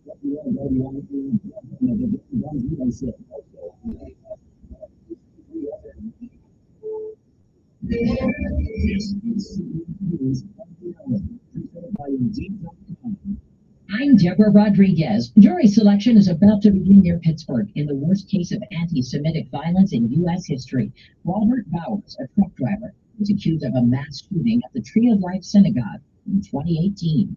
KDKA TV's Brianna Smith. The accused shooter is charged in a 63-count federal indictment for allegedly opening fire inside the synagogue and killing 11 worshipers and injuring several others. He pleaded not guilty, and the government is seeking the death penalty in this case. At the White House today, Mr. Biden will meet with 3 Tennessee lawmakers who protested gun violence during a demonstration inside the State House. 2 of them, who are black, were expelled by Republican colleagues, but later reinstated. The 3rd protester was white, enough to keep her seat. President Biden could make his re-election intentions official tomorrow. CBS's Rajat Dang from the White House. That's exactly 4 years since the president jumped into the race in 2020. Sources say the president plans to make the announcement in the form of a video release. The Biden administration says it's still trying to get Americans out of Sudan as the fighting there intensifies. Pentagon correspondent Annie McCormick reports. Some Americans have been airlifted out. Some are traveling by land and overwatched by U.S. military drones. We're doing everything we can to help guide people, get them the information they need to get out safely. But it is not safe right now for another evacuation attempt. That would actually put Americans in more danger out west. The National Security Council John Kirby told CBS News that assistance will still be nearby. We're looking at putting NATO assets through the Red Sea near Turkey to help with any evacuation or sickness that American citizens might need. Basically, Americans still in Sudan, he says, are doing action. The driver pickup truck and is advising some owners not to park them outside. WWJ's Kip Gilbert has the details.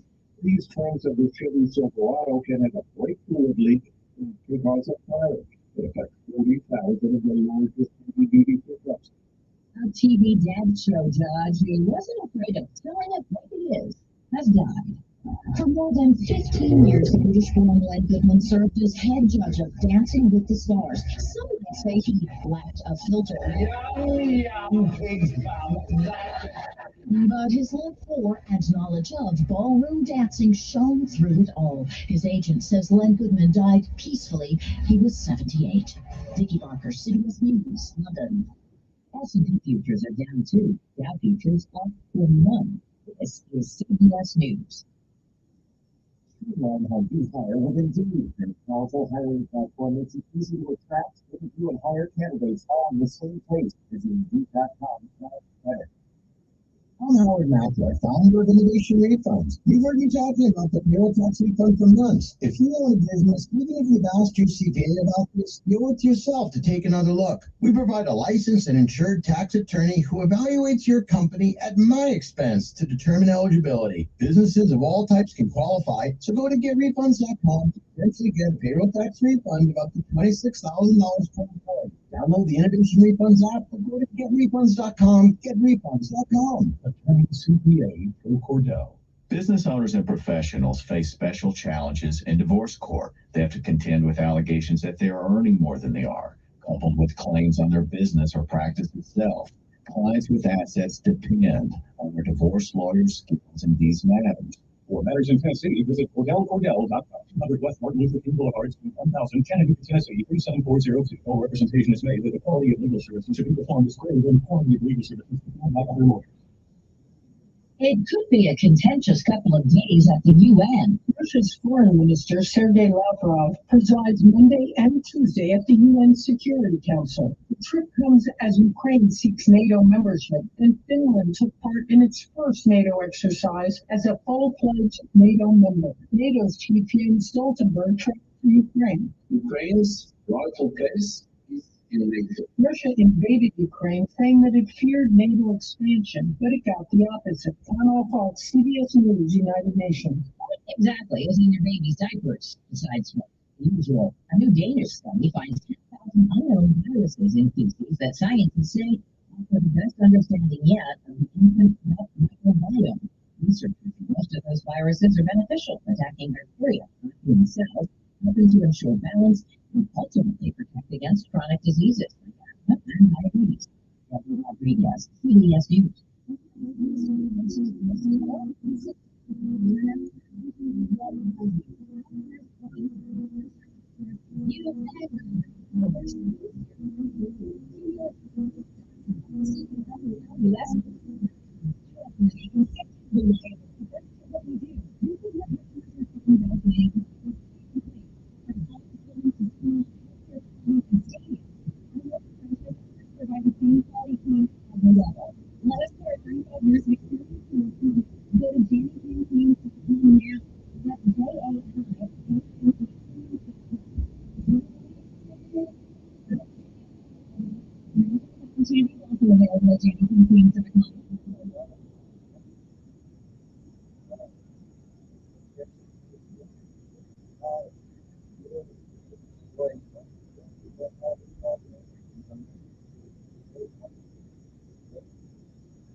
Okay, we're back. Good morning, everybody. Hey, listen, I'm just trying to keep the peace. I'm sort of like the ambassador of peace. You know what I'm saying? I'm just trying to find a simple way to celebrate the legacy, of our, because, one thing about being a soldier, it may come out that you were on the losing side of the battle. It may come out to do that. The Japanese were on the losing side of the battle, but the in World War II, at least on that part of the war. But you know what? They still believe in their cause. The cause may have been wrong, but they still believe. And we kill a lot of people over there. And they started, no doubt about it. 1,500 people died. Matter of fact, there are about 1,200 people still under that water with Pearl Harbor. Okay, but we more than made up for it. Okay, and we did what we thought we had to do. Now, history, history is kind to us as a nation because we retaliated at the end of the earth. We defended ourselves. So, but there's some people who don't think we go the board on that one. How many people died in Hiroshima, Nagasaki? I believe it was sometimes. Anyway, good morning. Who's this?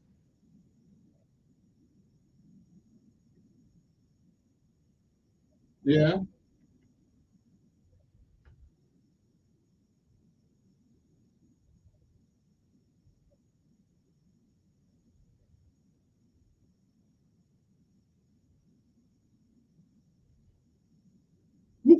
Who can't talk about it?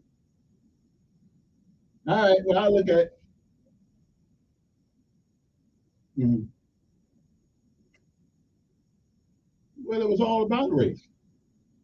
Is that, I gotta, okay, there's more. Okay, okay, well, I gotta, yeah, I gotta, I appreciate, I gotta look at that, because there's gotta be something missing. I mean, DeSantis doesn't market a guy who's irrational.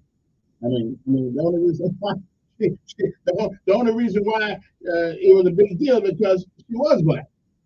So I'll have to read that. I'll have to read that whole story.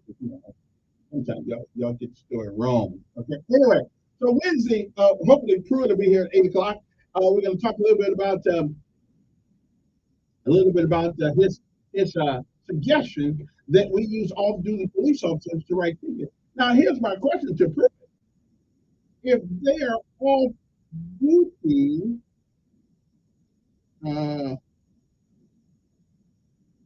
if they were off duty, how are they writing tickets? Okay, I'm just saying. He may need to. And if that's the case, then I can get out there and write tickets. I mean, if you're off duty, so do they come back on duty?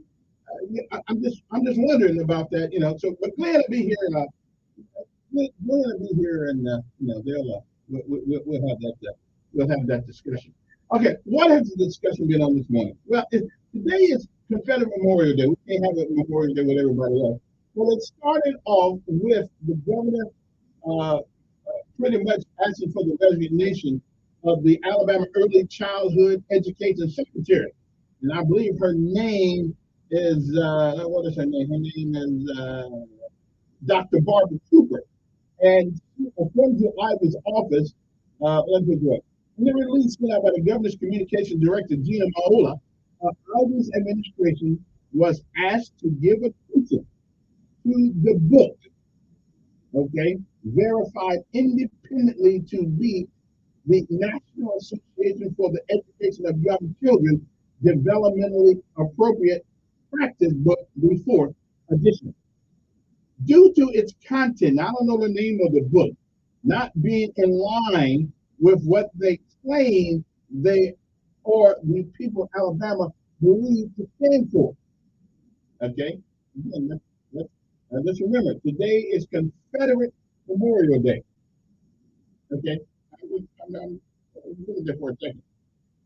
In the statement, okay. So, according to Ivy's office, the book contains material that focus on ideas for teachers such as there being a larger systemic force that perpetuates, which was the word of the day, perpetuates systems of white privilege, and that the United States was built on systemic and structural racism, and that it should be taught to pre-K students that LGBTQIA.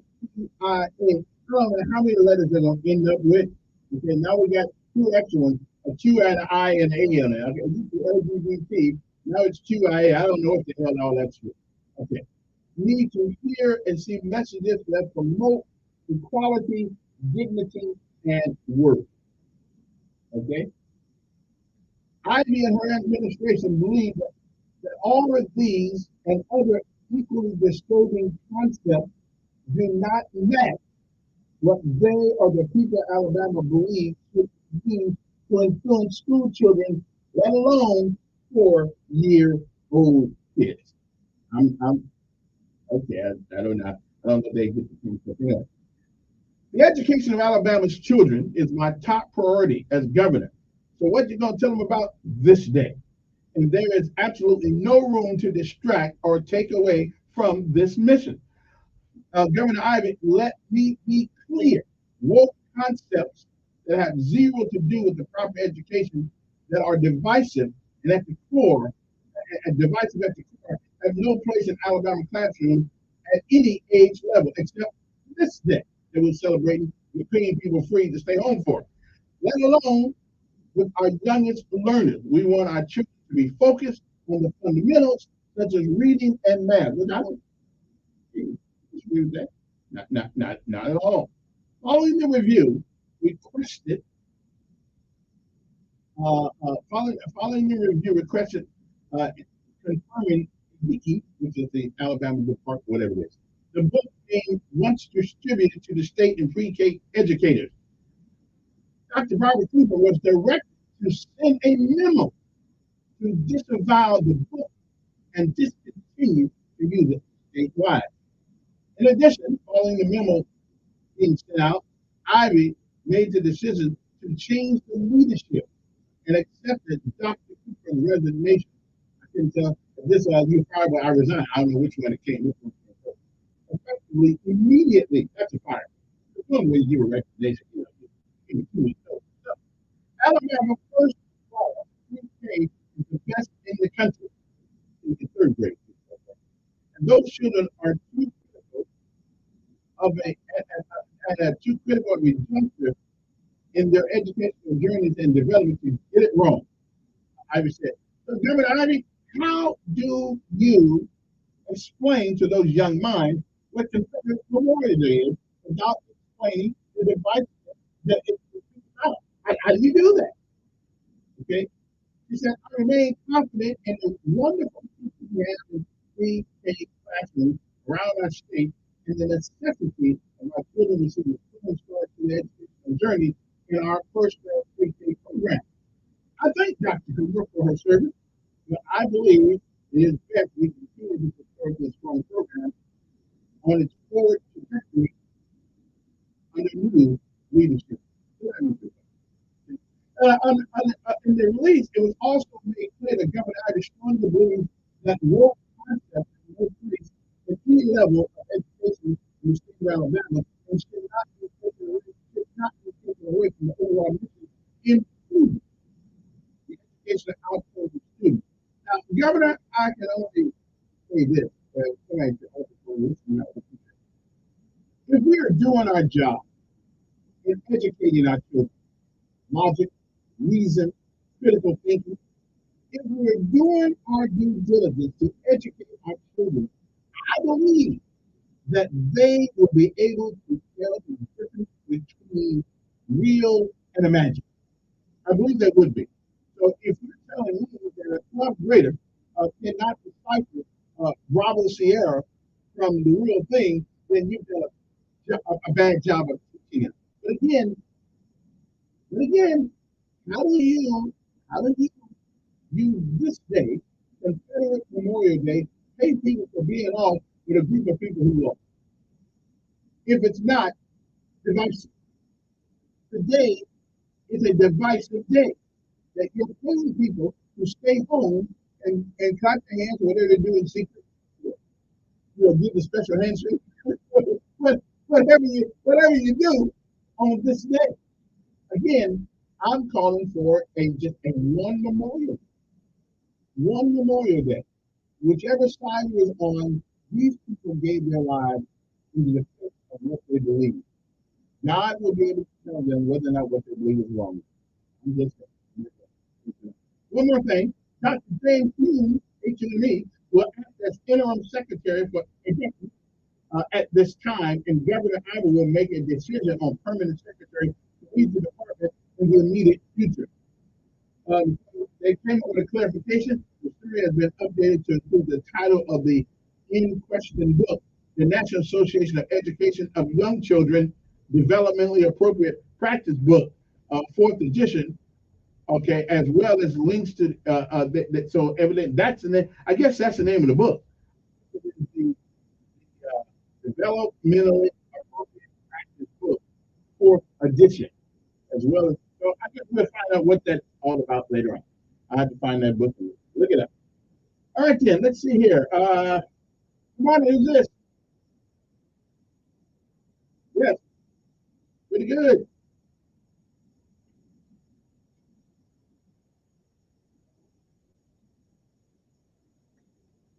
Mm-hmm.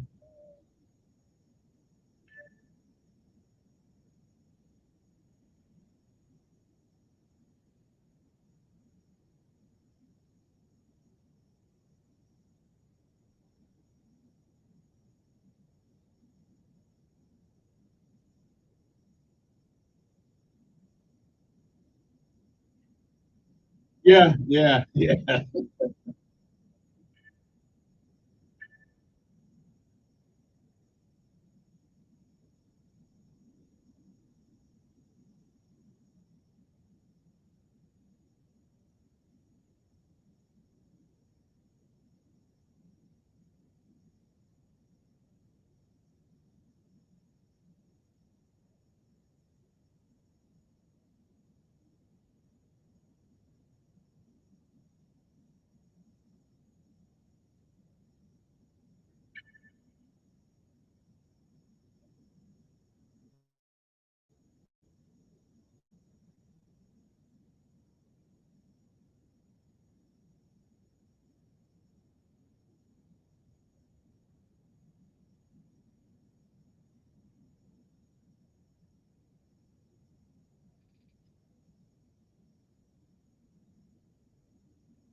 Mm.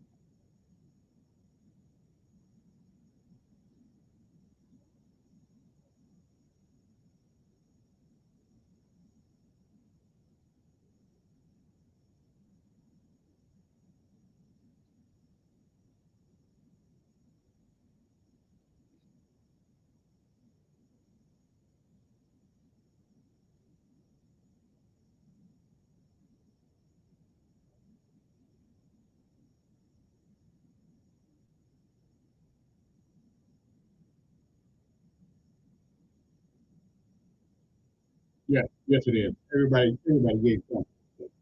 Hey,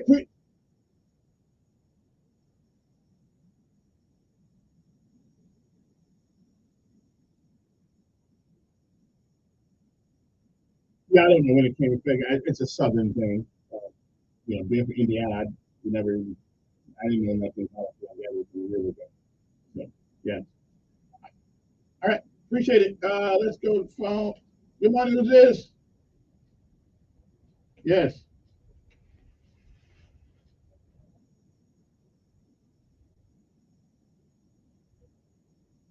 Mm-hmm.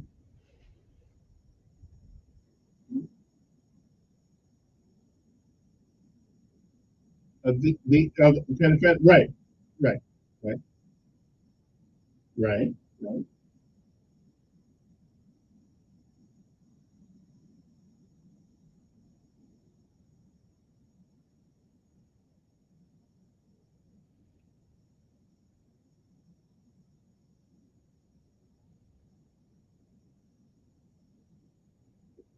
It's been a while since I lived up there. Okay.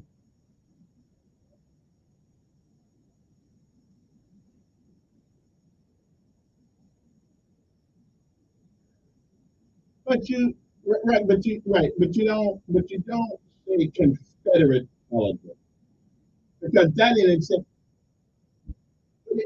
but it comes with so much baggage. Well, we don't, but it is forced upon us. Wait a minute, it's forced. But again, well, wait a minute. Democrat or Republican. If you're gonna pay me to stay home, don't work, I'll stay home too. But that doesn't mean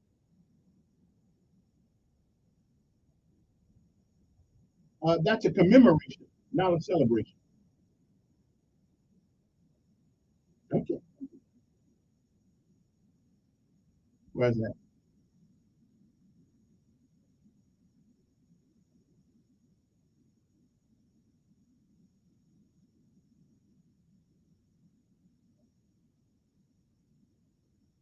Well, again, the word Confederate though says all I need to hear. I don't, but it's divisive. But it's divisive. I agree with you. I don't have no problem with that flag. I agree with you. But to tell teachers that they cannot use curriculum, okay, that is quote unquote wait. Wait a minute. Wait a minute. But to tell people they cannot use books that sort of, well, okay.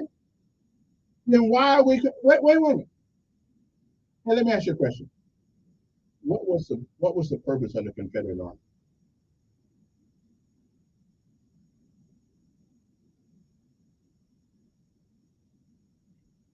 Okay, and why did that? And why? Right, and why did that? Well, why did that come about? No. But I felt like a work slave some years, but why did it come about though? Yeah, but why did it come about? It came about because the South wanted free labor. No, right. The South wanted free labor. They did not want to give these black folks.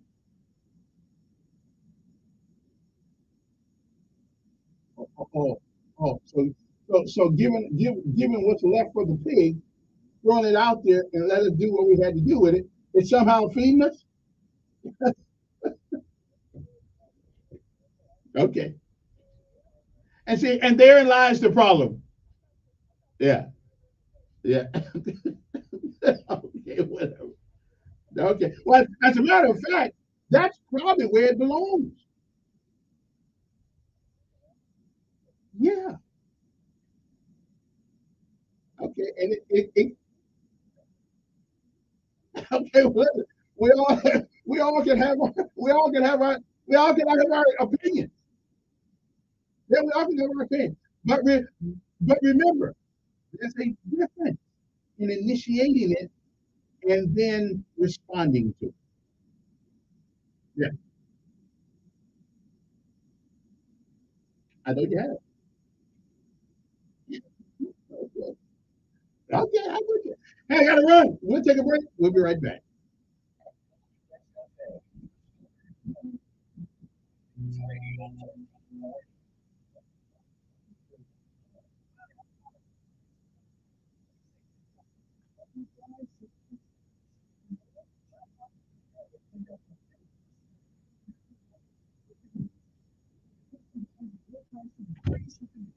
Woo. The things that I do, things that I have to do.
Peter's podcast, which is very special podcast. So we wrote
is growing at an alarming rate. People over the age of 65 have the disease and new research is making it possible and providing an accurate measure earlier than ever before. This message brought to you by the Alabama Department. We see miracles all the time with our children. The miracles never come easy. That's why children's hospitals call, they need your support to keep miracles. Your money for the miracle call. Children's miracle call.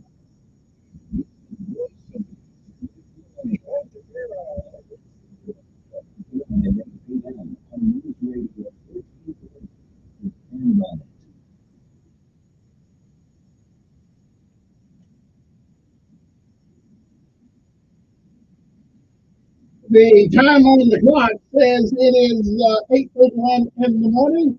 Evidently, this is not a particular book, which is why I couldn't find the name of the book. It's not a book. It is a reference guide. Okay, a reference guide. I guess where you can go find the book you want to teach. But I want to get one thing. And listen, guys, you can't whitewash the past. You can't undo it. You can't take it back. But what you can do is move forward, showing where we were and where we are, that it is an absolute impossibility to talk about the history of the South, whether it's anywhere else, without bringing up race. It's impossible. So the first thing I think about in Mississippi, when my mother told me the things that you should heard. So I guess in about 12 more generations, you might can kind of get away without mentioning it, but you cannot do that. And it's an insult to the intellect of people who live through some of that crap. Okay, so now I understand that we do not want to every day talk about it, and we don't. And I'm with the government theoretically on in principle on something. If all we're going to do is fill our kids' heads with the trials, the tribulations, the dramas, the wrongdoings happen in the South, then we might as well tell them the whole story. It happens up north, it happens down south, it happens everywhere. It has happened everywhere. So I think all of these things ought to be age appropriate. I think from the first to the sixth grade, we need to concentrate on writing, reading, and arithmetic. Okay, I just think what we need to do is some little stuff thrown in there in the middle someplace. But I do agree with her, because if we start telling teenagers, if we start telling kindergartners about the KKK and how black folks are treated, now they're gonna spend the whole day crying. They won't, and they'll get scared as hell. I think there is an age appropriate sort of way to bring these things about, but not in the first or the sixth grade. Let their brains mature a little bit more.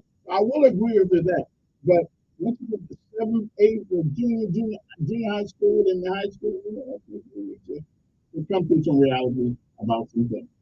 Anyway, let's go back to the phone and see who is there. Hey, thanks for holding. Pretty good.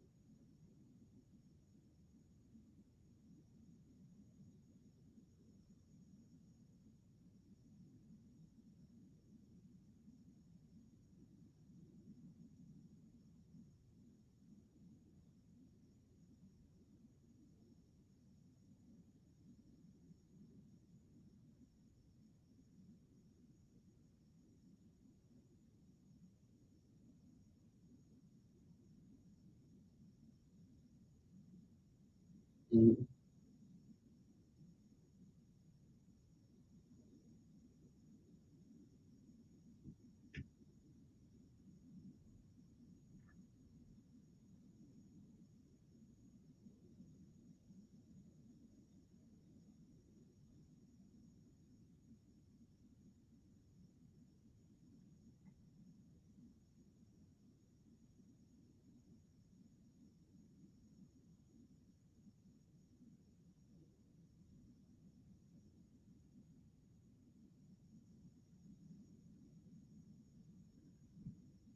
But I will. But let me ask you a question. If in fact what you have just reported is absolutely true, then would that not give her argument more credibility? Then shouldn't we be at those grades? Shouldn't we be worried more about reading, writing, and arithmetic? Yeah,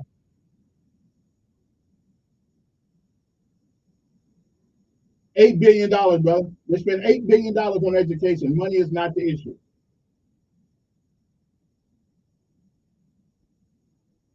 $8 billion, my friend. 8 billion. That's because that's got nothing to do with money. That's got something to do with culture. $8 billion is one hell of an investment.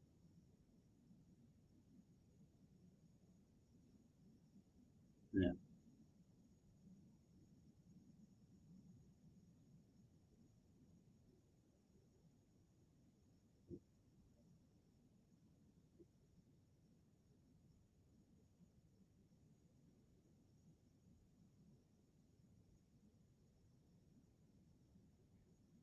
But how much time? But let me ask you. I hear what you're saying. How much time do you believe will be productive and spent on it in 2023 and forward? How much time should we harken back to the past? I'm with you, but how much time? Yeah, we ain't going back to slavery, brother.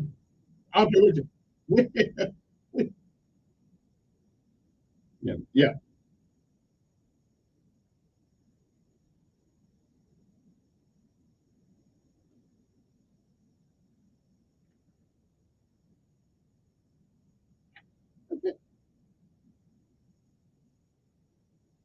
Right, but I will tell you, I will tell you, up in New York right now, they still running the Nasdaq, the New York Stock Exchange. Even though those terrible things happen, they are still making money and moving on.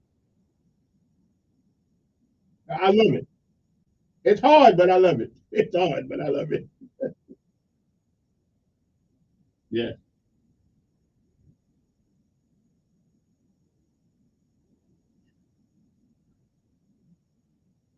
right.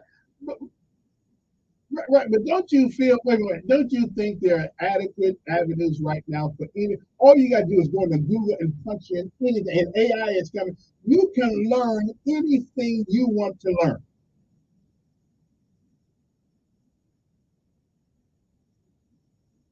Okay, right,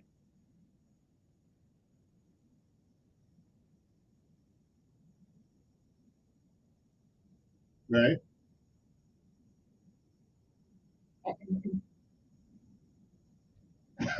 Well, listen, listen. Some of it's asinine. I would agree, but I got to take a break. Some of it's asinine. I'd agree. But again, in principle, I am. I don't really have a big fight with the governor on this, but I do have a big fight with the governor if we are going to turn around and celebrate a day that that celebrates people who, for whatever reason, they thought it was their mission in life to keep people in bondage. Again, that was a different time and a different place, and I'm not the same person I was 20 years, 30, 40 years ago. So I understand we changed, but on the other hand, I'm not all about. I think our kids need to spend a hell of a lot more time worrying about reading, writing, and arithmetic. Because at the end of the day, that right there will get you a hell of a lot further than worrying about what happened in 1863, and 1861. It was what it was. We can't. So again, the governor said, well, I don't want divisive concept. But as long as we have this holiday, as long as we don't mix this holiday in with the real Memorial Day, okay, with people who went all across the world, all across the land, and shed blood, limbs, and labor on foreign soils, so this soil could stay protected. I believe that we need to celebrate one Memorial Day and stop dividing us every week like this. Okay? And then complain about divisive teaching in our schools. Okay. Okay, what's the weather forecast?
And call it tomorrow's will.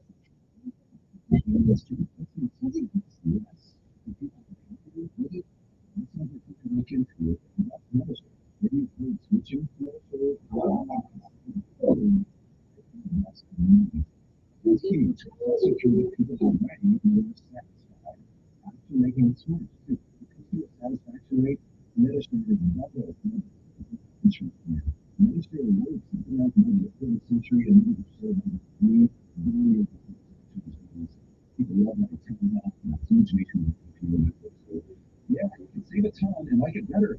Imagine being happy without you taking care of the company. So if you're self-employed, if it's a big economy, or just want to regular, you can call enterprise opportunities. Very expensive from us. Here's the number you need: 855-51-BIBLE. That's 855-51-BIBLE. 855-51-BIBLE. Paid for by Christian Care Ministry. Let's see, if something costs less, but people are happier with it, that's not what people do.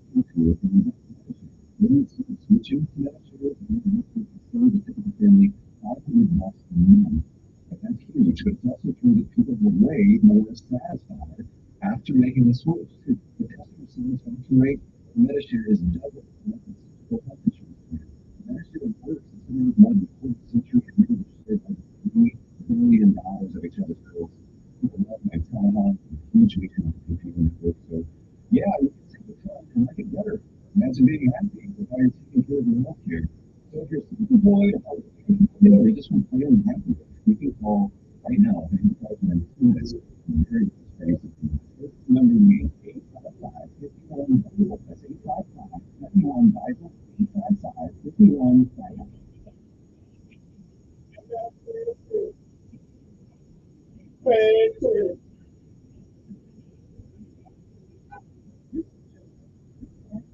I got bad credit. I went to get it. I couldn't afford it. So they gave me some credit. Once I got it, I didn't like it, and I wouldn't take it back. That's how you get bad credit. That's how you get bad credit. You know what I'm saying?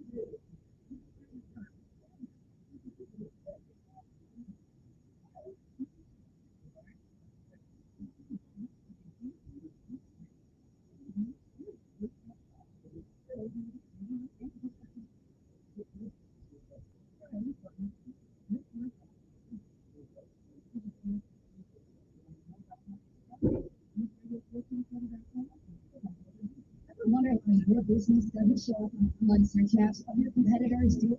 It's videos of things. Things that can identify and that's what you use your community. TUNERBestbusiness.com.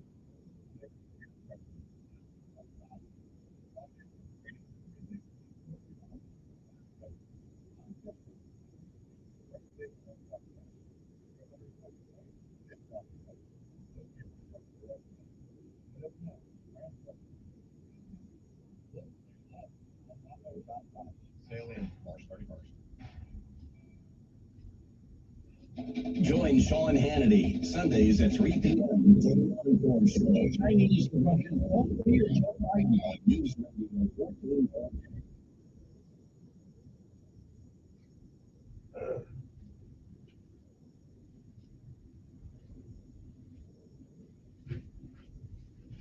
You got bad credit.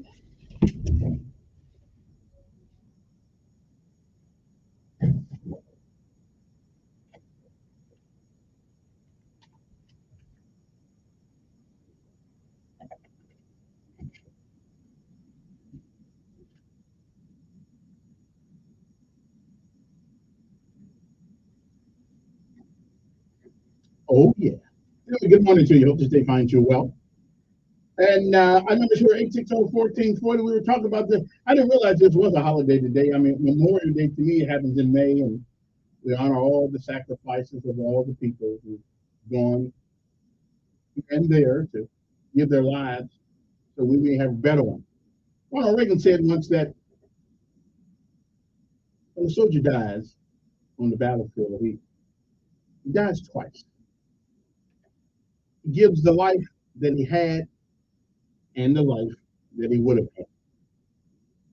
Think about that.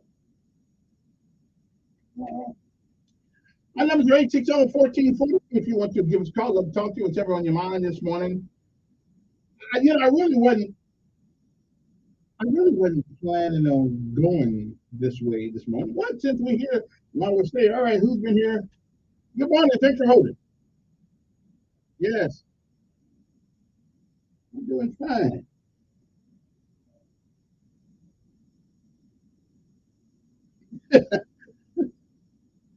Yeah.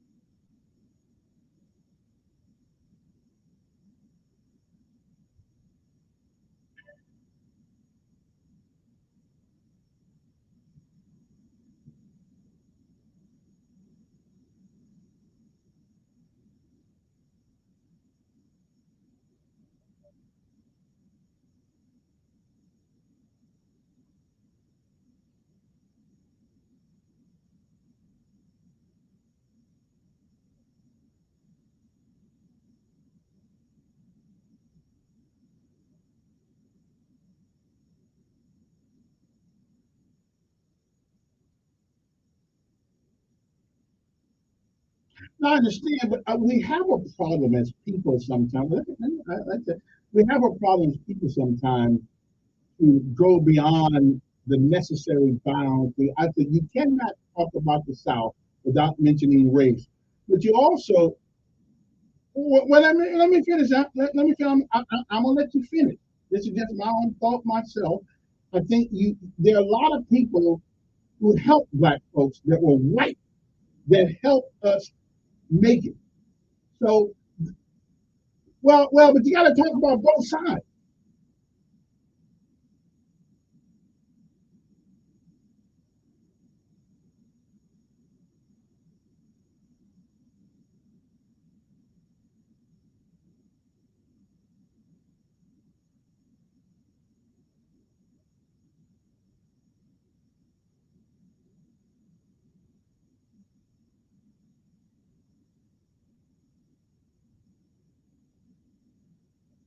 For sure.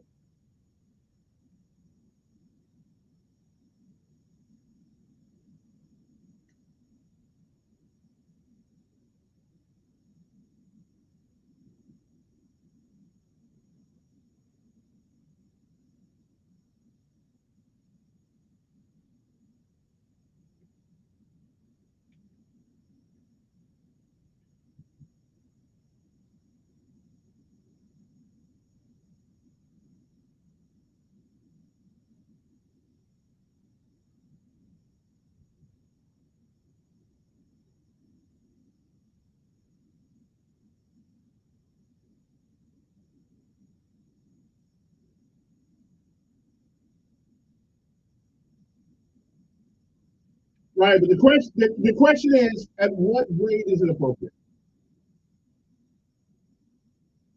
I don't think so. Yeah, I don't think so. Yeah, they don't. Their minds are not. Their minds are not mature enough. Right, but their minds are not mature enough in the kindergarten. Yeah. Now they'll be crying all day long. Yeah, yeah. Mm-hmm. Yeah.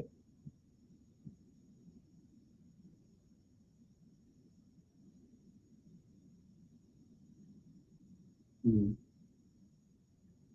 Well, and I would imagine, and then they'll come up. Appreciate your call there. Good morning. Who's this? Yes.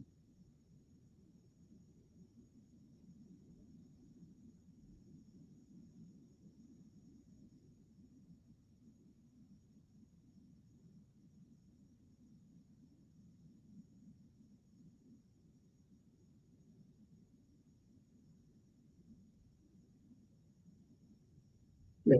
But you do know, right? But you know, I had no guess, so I said you can't call back twice. But I love it still. Good morning. Who's this?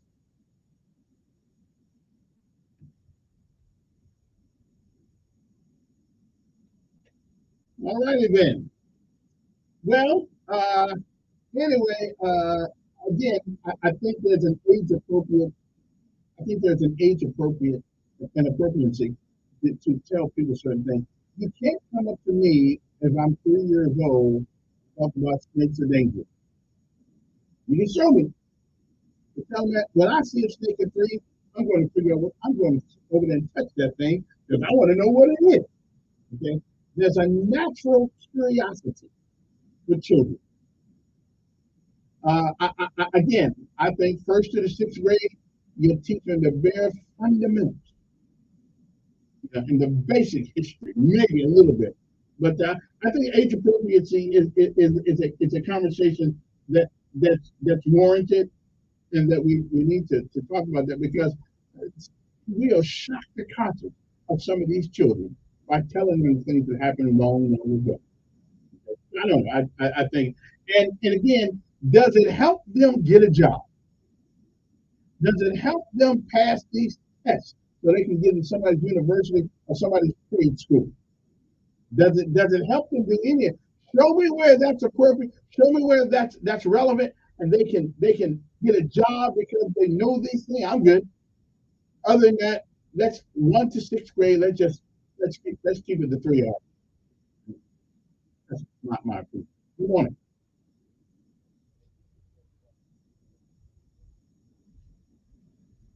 Wait a minute. Did I just tell you getting called back twice? Well, read it to me tomorrow. You start doing, somebody else start doing, somebody else start doing it, and it just don't go. Good morning. Yes.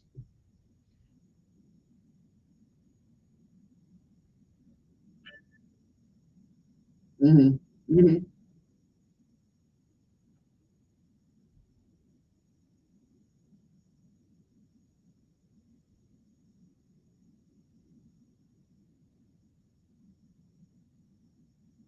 Okay, so you tell me the state is keeping private property manicured.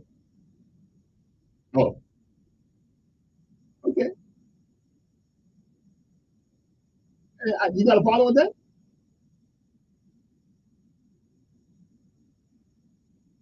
Wait a minute. You just said it wasn't the state property. It was state property. Okay. Right, but they're not doing anything wrong. They're not doing anything wrong.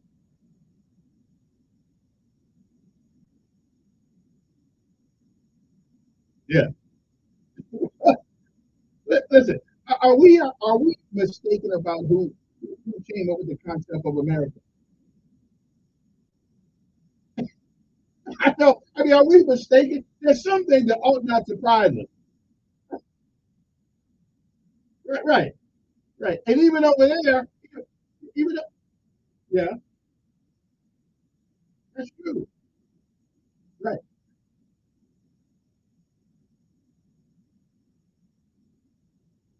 Well, I would agree with you, but it's hard to get people to clean up on Federal Drive, let alone thing. I hear what you're saying. If they're not doing anything illegal, I don't care. I'm just thinking, as I go through my day, and I try to figure out what for dinner and what is it and what I can afford and what I can't, and how I'm gonna pay this light bill to keep going all the time. As I wonder about the things in life, I gotta take the one thing that has never crossed my mind during the day is that flag on Interstate 65. I've seen, I don't, yeah, I just don't. Yeah. Now, if I wake up in the morning and they got one in my yard, we got a problem. If they're in my yard, there's some things that I'm not going to talk about. And I'm doing. Right now, I'm getting so tired of DEI training, I don't know what to do. Okay? There's just some things that we just got to deal with. Okay? Diversion, what's a DEI stuff stand for anyway? Diversion, inclusion, and equity. Equity. Whatever that name of that word is. Yeah, well, wait 100 years to see if that still works out. Anyway, so I guess that's about it for me this morning. But I didn't get a chance to play Mr. Pruitt's thing today. But we'll get a little bit of that. He's supposed to be here Wednesday, so you can have all your questions made Wednesday at 8 o'clock. Tomorrow it's Tuesday. I got to learn how to put my right calendar on this computer here so I know who's coming. But anyway, I hope today finds you well. Yeah, I don't have any time for any more calls anyway. You know what? What's the lowest credit score in town? Anybody know who's got it? Because I looked at my credit score the other day. I didn't realize a score would go that low. Come on, man. 320? What's up with that? I guess that kid's not going to get a new car now. What did I do? I think I overbooked and stuff. Yeah, that's what it was. I think I overbooked and stuff. I ain't gonna get a credit score of 320. What's that all about? I gotta go. What is this? Yeah, hey, man. Okay. That's your credit score better than mine. I can't call you. Let's have a good day, everybody. And remember, there's no substitution for hard work and success. Wishing your way there will never come true. Have a great day. Oh, yeah, now. Let's up our credit.